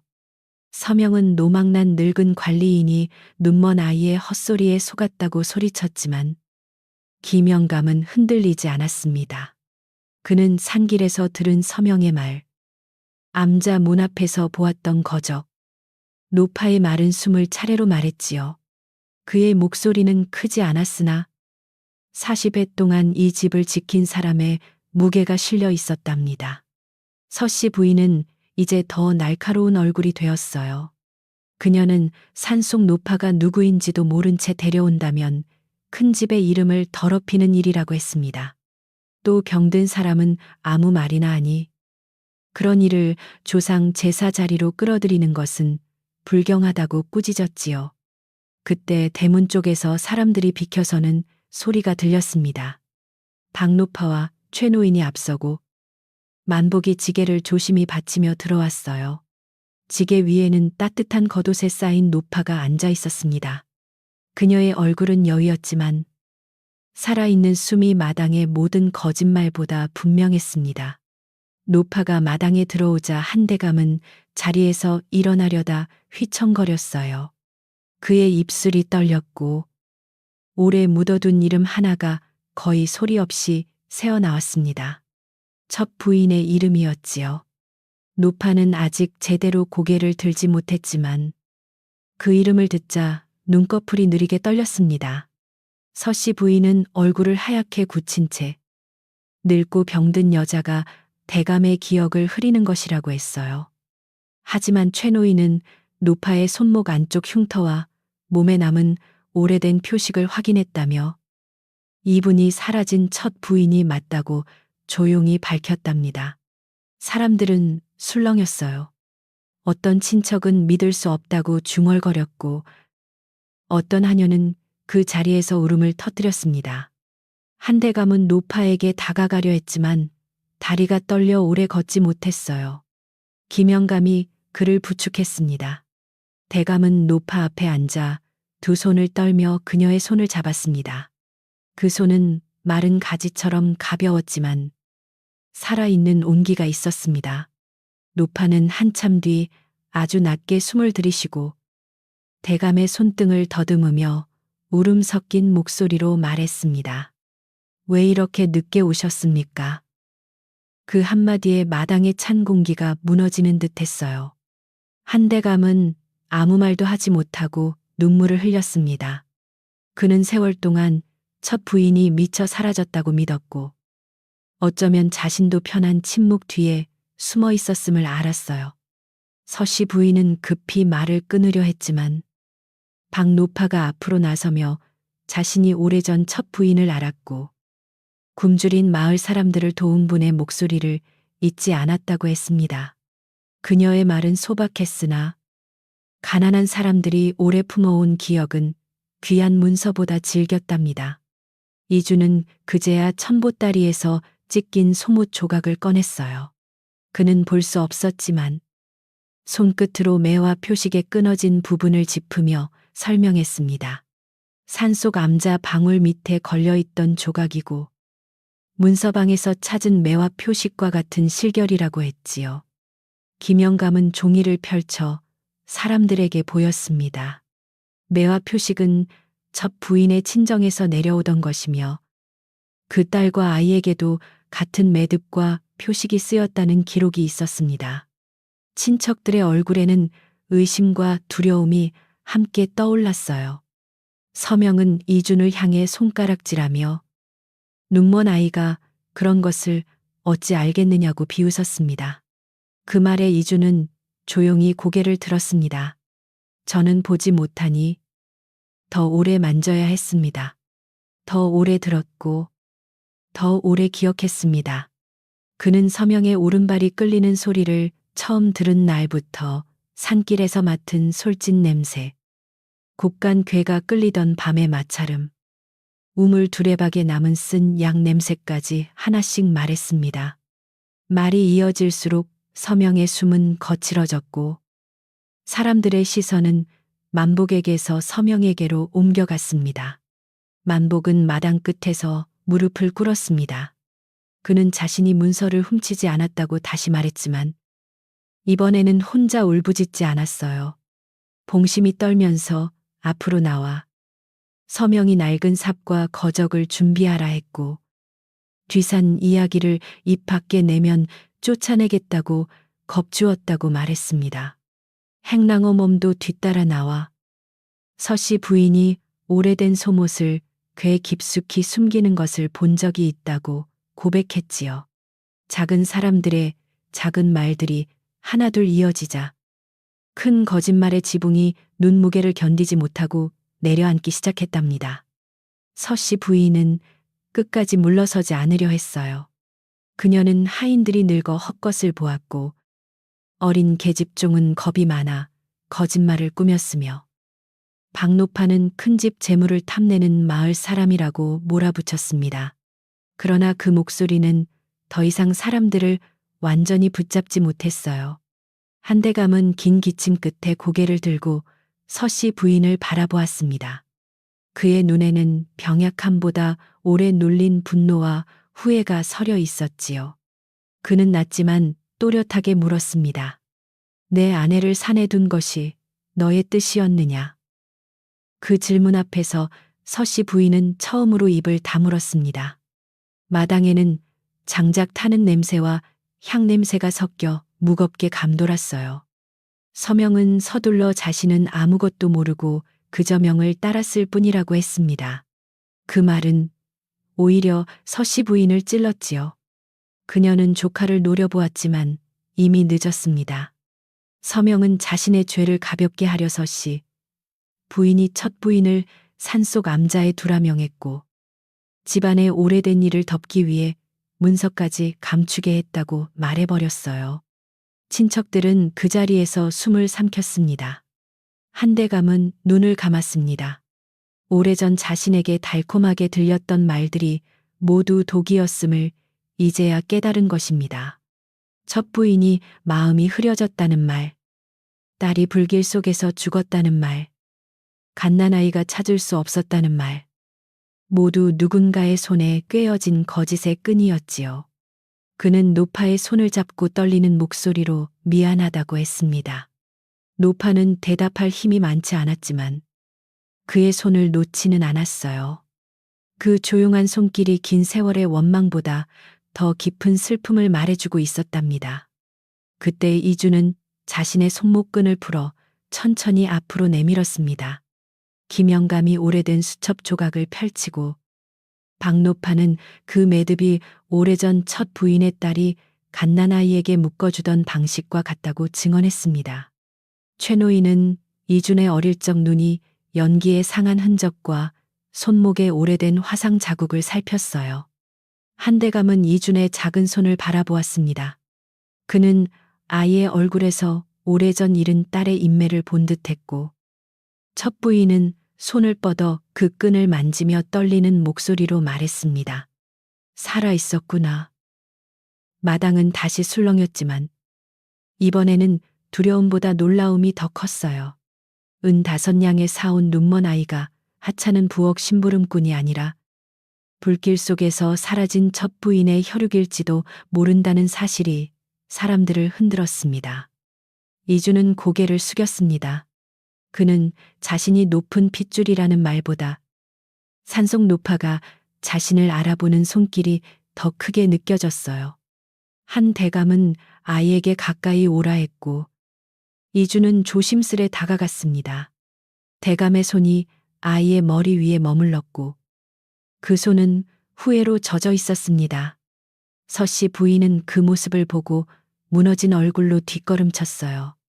그녀는 모든 것이 눈먼 아이 하나 때문에 뒤집혔다고 중얼거렸습니다. 하지만 사실은 그 아이가 아니라 그녀가 오랫동안 쌓아온 욕심이 스스로 무너진 것이었지요. 한대감은 친척 어른들과 마을 증인들 앞에서 서씨 부인에게 곡간 열쇠와 안채 열쇠를 내놓으라 명했습니다. 서명에게도 논문서와 감춘괴의 위치를 밝히라 했어요. 두 사람은 더는 버틸 말이 없었습니다.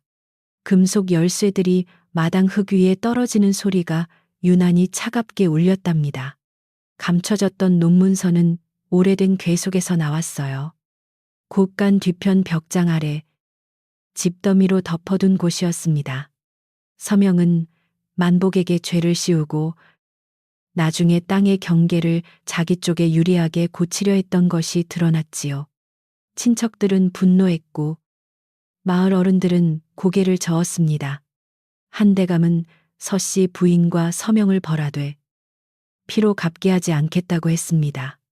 대신 그들은 모든 열쇠와 문서에서 손을 떼고 그날 안으로 친정마을로 떠나 다시는 대감댁 살림에 관여하지 못하게 되었어요. 서씨 부인은 마지막까지 이준을 노려보았지만 아이는 그 시선을 볼 수 없었습니다. 그래서 더 마음이 흔들리지 않았지요. 그는 그녀의 은고리 소리가 멀어지는 것만 들었습니다.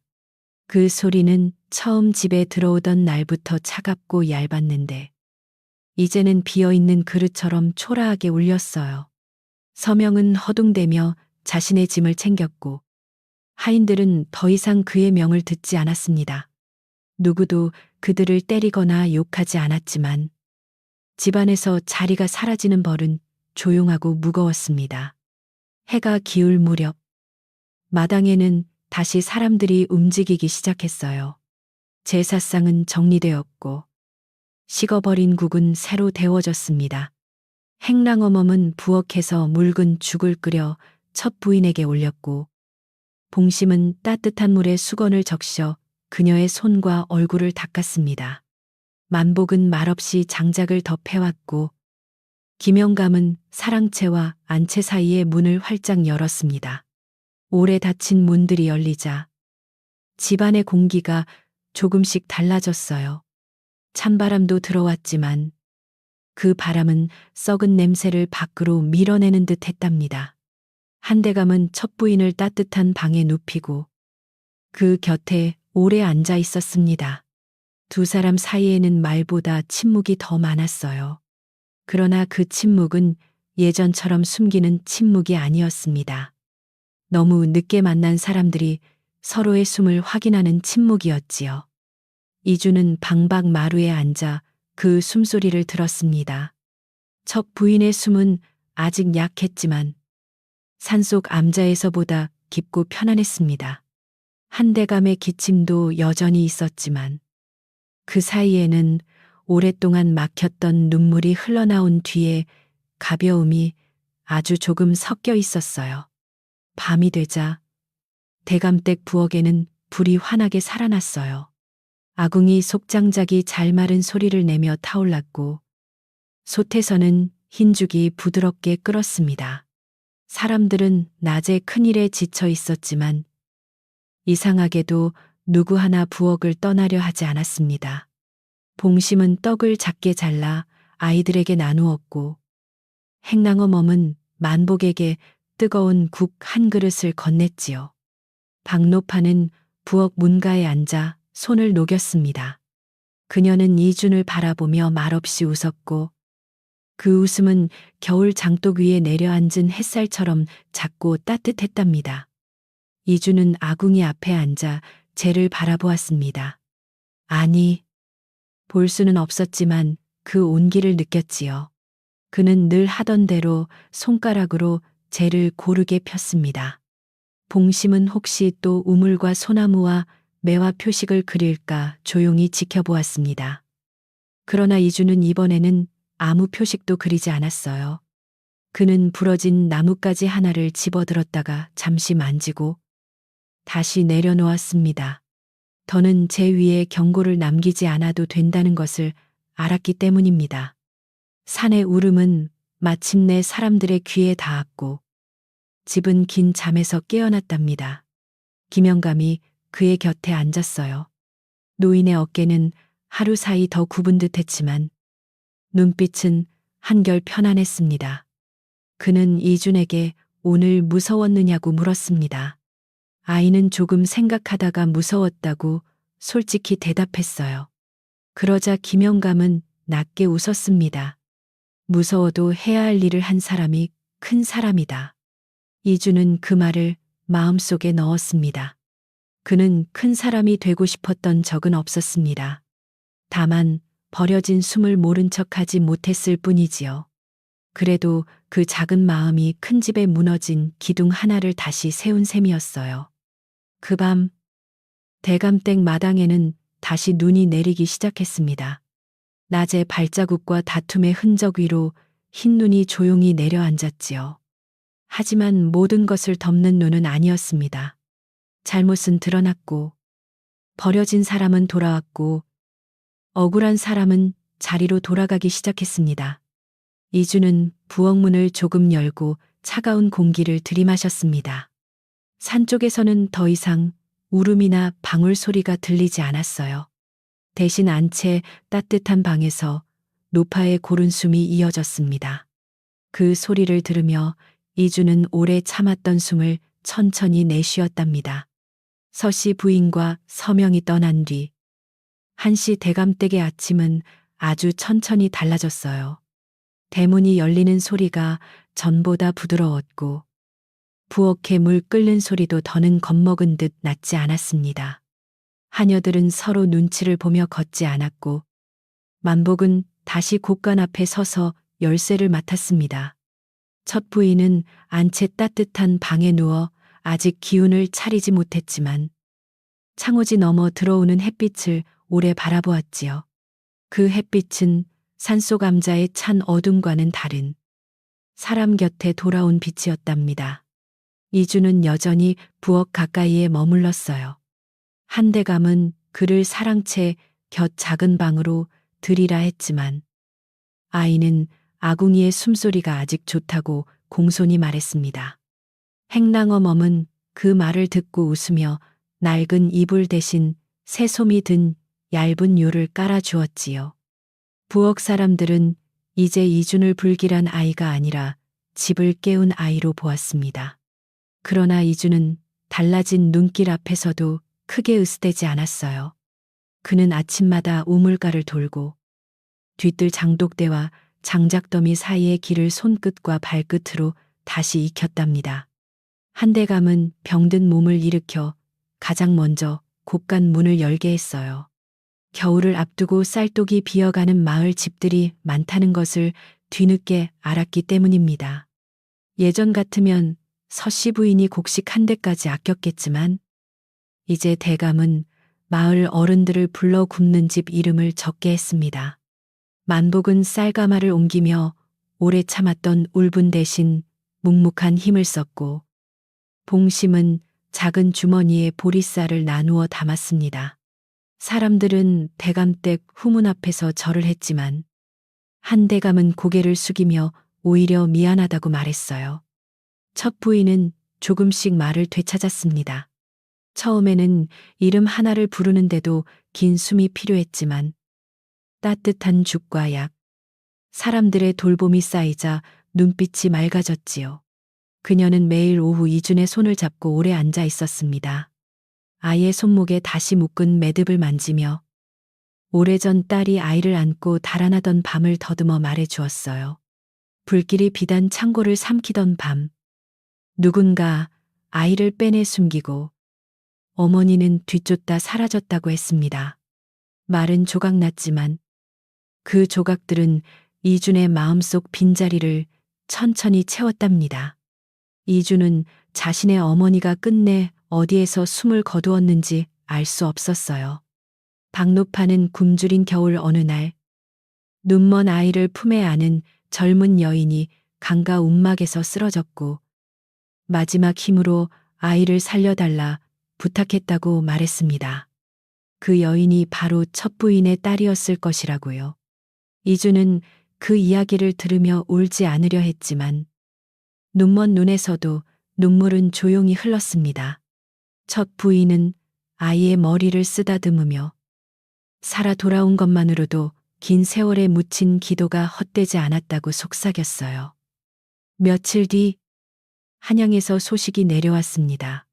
조정에서 여러 큰 집의 농문서와 세금 장부를 살피고 있으며 땅을 속여 백성을 괴롭힌 집안은 큰 벌을 피하기 어렵다는 소식이었지요. 한씨 대감댁도 예전의 높은 이름 때문에 조사를 받을 차례였다고 했습니다. 만약 서명과 서씨 부인이 감춘 문서가 그대로 남아 있었다면 집안은 억울한 죄와 실제 죄가 뒤섞여 큰 화를 입었을 것이었어요. 한대감은 그 말을 듣고 한동안 아무 말도 하지 않았습니다. 이준이 산의 울음을 들은 일이 집안의 목숨까지 살린 셈이었답니다. 조정의 서리가 대감댁에 왔을 때 모든 문서는 이미 제자리에 놓여 있었습니다. 빼앗긴 경계는 바로잡혔고 만복에게 씌웠던 누명도 마을 어른들의 증언으로 풀렸지요. 서리는 처음에는 눈먼 아이의 말을 크게 여기지 않았지만 김영감과 최노인, 박노파와 여러 하인의 증언이 차례로 이어지자 고개를 끄덕였습니다. 한대감은 자신의 집에서 잘못된 일을 덮지 않고 밝히겠다고 글을 올렸어요. 높은 벼슬보다 늦게라도 바로잡는 마음이 더 무겁다는 것을 그는 병든 뒤에야 깨달았답니다. 마을 사람들은 이준 이야기를 우물가와 장터에서 자주 했어요. 5냥에 팔려온 아이가 재상의 집을 구했다는 말은 눈발처럼 퍼져나갔습니다. 그러나 이야기가 커질수록 이준은 더 조용해졌습니다. 그는 사람들이 자신을 신기한 아이로 부르는 것을 좋아하지 않았어요. 그저 소리를 오래 들었을 뿐이고 버려진 숨을 모른 척하지 않았을 뿐이라 했지요. 박노파는 그 말을 듣고 웃으며 말했습니다. 작은 불씨를 지킨 손이 겨울 한마당을 살리기도 한단다. 이주는 그 한마디를 오래 기억했어요. 집안의 질서도 새로워졌습니다. 안채 문턱은 더 이상 서씨 부인의 차가운 눈빛으로 닫히지 않았고 부엌에서는 남은 밥을 함부로 버리지 않았어요. 첫 부인은 기운이 조금 돌아오자 가장 먼저 부엌 사람들의 이름을 하나씩 물었습니다. 봉심이 제 이름을 말하자 부인은 그동안 무서웠을 텐데 말해주어 고맙다고 했지요. 봉심은 얼굴이 빨개져 울었습니다. 행랑어멈은 그 모습을 보며 오래된 한숨을 내쉬었어요. 큰 집에서 하녀의 말이 감사로 돌아오는 날은 참으로 드문 날이었답니다. 한대감은 사랑채에 있던 높은 병풍을 치우고 그 자리에 낮은 책상을 놓게 했습니다. 그는 더 이상 사람들을 먼 곳에서 내려다보며 부르지 않았어요. 마을 어른이 오면 가까이 앉혔고 하인이 억울한 일을 말하면 끝까지 들었습니다. 병은 여전히 깊었지만 그의 마음은 오래된 먼지를 털어낸 방처럼 조금씩 밝아졌지요. 그는 이준에게 글을 배우게 하겠다고 했지만 아이는 먼저 집안 사람들의 이름을 더 익히고 싶다고 했어요. 이름을 바로 부르는 일이 글보다 먼저라는 그의 말의 대감은 조용히 고개를 끄덕였답니다. 첫 부인은 이준을 곁에 앉히고 옛 노래를 들려주곤 했습니다. 산골 아이들이 잠들기 전 듣던 낮은 노래였고 가사는 흐릿했지만 멜로디는 따뜻했어요. 이준은 그 노래 속에서 어머니의 목소리를 찾으려 했습니다. 찾을 수 없는 날도 있었고 문득 가까이 느껴지는 날도 있었지요. 첫 부인은 아이에게 눈이 보이지 않아도 사람은 마음에 등잔을 걸 수 있다고 했습니다. 이주는 대답 대신 그녀의 손을 두 손으로 감쌌어요.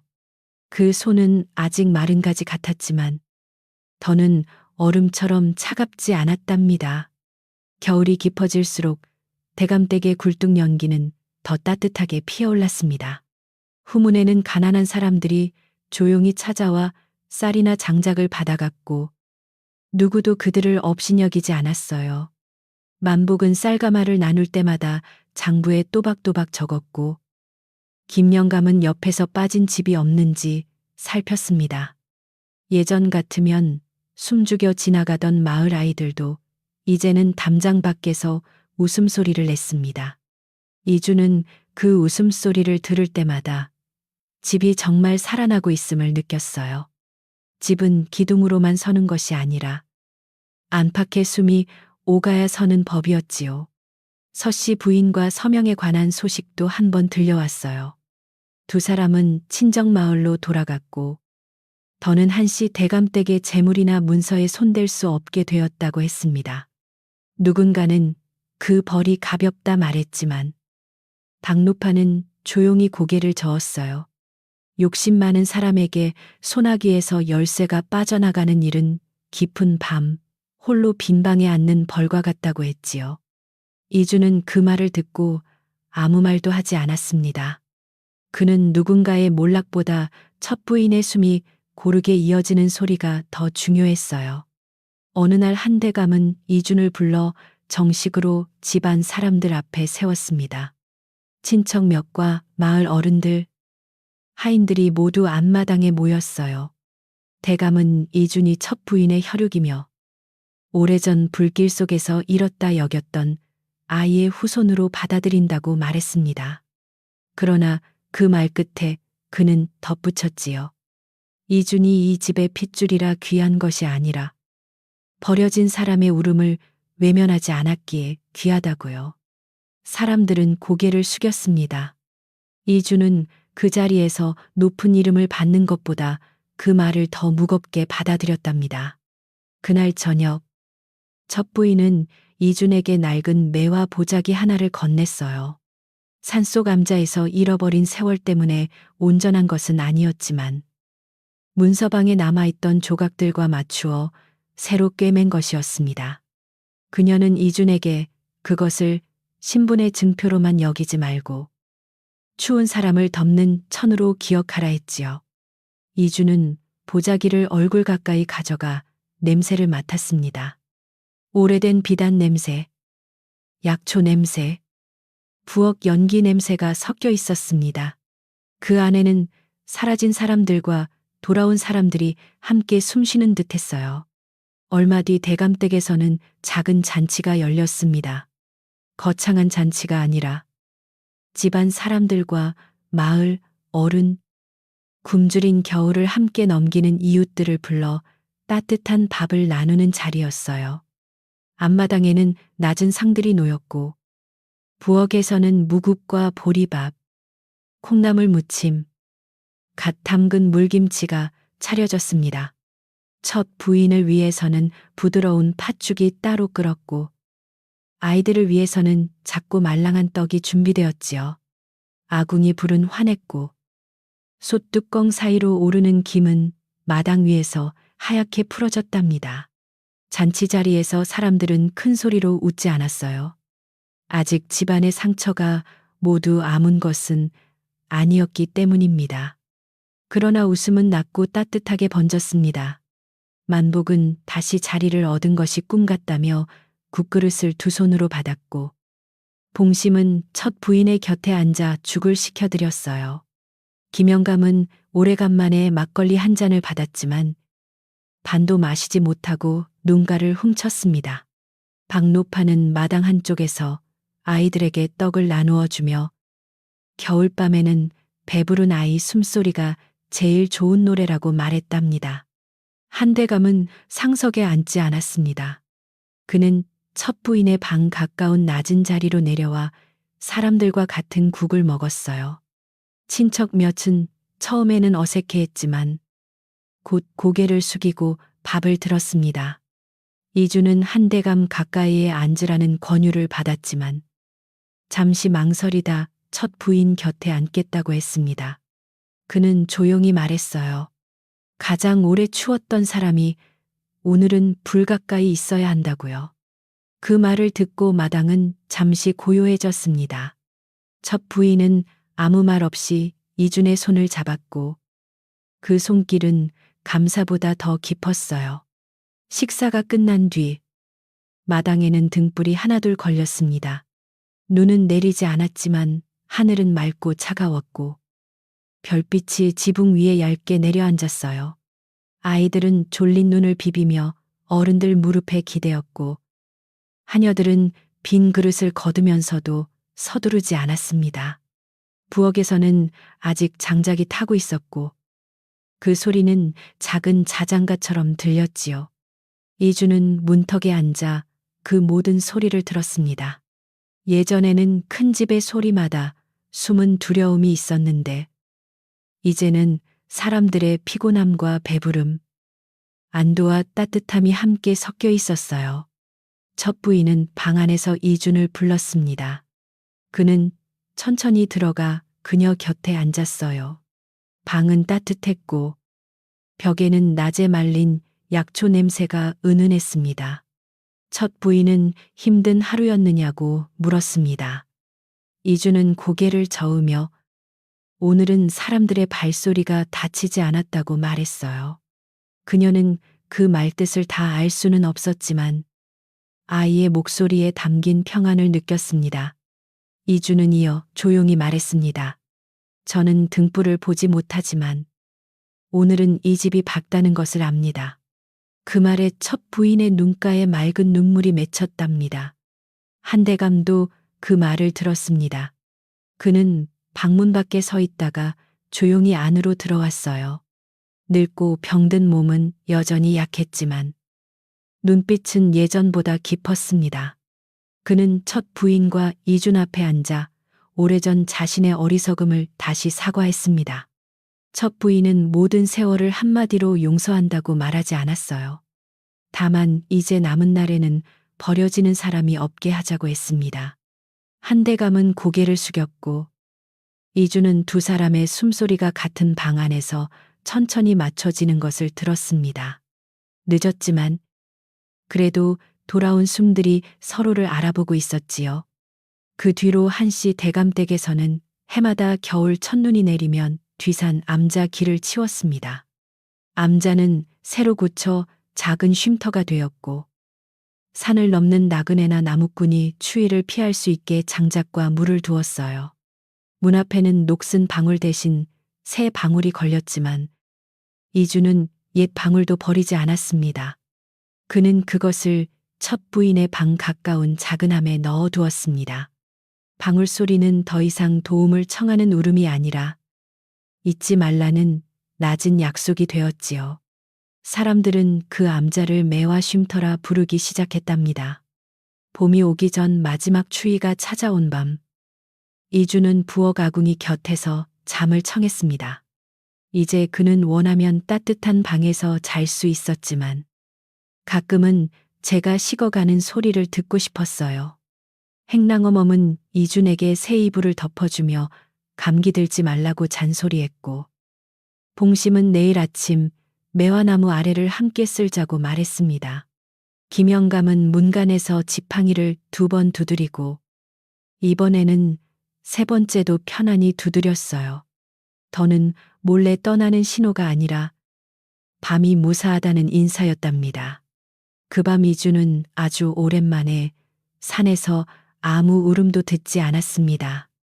대신 멀리 개울물이 얼음 밑으로 흐르는 소리, 마을 개가 한 번 짖고 다시 잠드는 소리, 첫 부인이 잠결에 고르게 숨쉬는 소리가 들렸어요. 한대감의 기침은 아직 남아 있었지만 그 뒤에는 누군가 물을 건네는 따뜻한 발소리가 이어졌습니다. 집은 완전히 새 것이 되지 않았고 과거도 사라지지 않았습니다. 그러나 이제 그 과거는 어둠 속에 버려져 울지 않았고 사람들의 손에 들려 천천히 제자리로 옮겨지고 있었답니다. 세월이 지나도 마을 사람들은 그 겨울 이야기를 잊지 않았어요. 아이들에게는 눈먼이 준이 산의 울음을 듣고 버려진 할머니를 다시 집으로 모셔왔다고 들려주었습니다. 어떤 이는 그가 재상의 집을 멸문에서 구했다고 했고 어떤 이는 조선의 큰 재앙 하나를 어린 귀가 막았다고 했지요. 그러나 박노파는 이야기가 너무 커질 때마다 손을 내저었습니다. 그 아이가 한 일은 사람의 숨을 사람답게 들은 것뿐이다. 아이들은 그 말뜻을 다 몰라도 겨울밤이면 누군가의 작은 울음에 귀 기울이는 법을 배웠답니다. 이주는 자라면서 글도 배웠고 집안의 장부도 익혔지만 가장 먼저 익힌 것은 여전히 사람들의 소리였습니다. 배고픈 사람의 숟가락 소리, 억울한 사람의 숨소리, 거짓말을 삼키는 목을 대 흔들림, 고마움을 말하지 못하는 손끝의 망설임을 그는 오래 들었습니다. 한씨 대감댁은 예전 같은 두려운 큰 집이 아니라 마을 사람들이 어려울 때 문을 두드릴 수 있는 집이 되었어요. 그리고 이주는 언제나 부엌 불씨를 먼저 살폈습니다. 작은 불씨 하나가 꺼지지 않으면 긴 겨울도 조금은 견딜만하다는 것을 알았기 때문이지요. 그리하여 그 산골 마을에는 밤마다 낮고 따뜻한 이야기가 남았습니다. 큰 벼슬과 높은 담장이 사람을 지키는 것이 아니라 버려진 일을 돌아보는 마음이 집을 지킨다는 이야기였어요. 재상의 운명도, 집안의 명예도, 조선의 한 조각 평안도 때로는 눈먼 아이의 조용한 귀에서 시작된다고 사람들은 말했습니다. 겨울밤 아이들이 잠들기 전 어른들은 이 이야기를 들려주며 마지막에 늘 같은 말을 덧붙였지요. 누군가 멀리서 울면 바람 소리라 여기지 말고 한 번은 귀를 기울이거라. 그러면 마을은 조용히 잠들고 부엌의 불씨는 밤새 붉게 살아 있었답니다.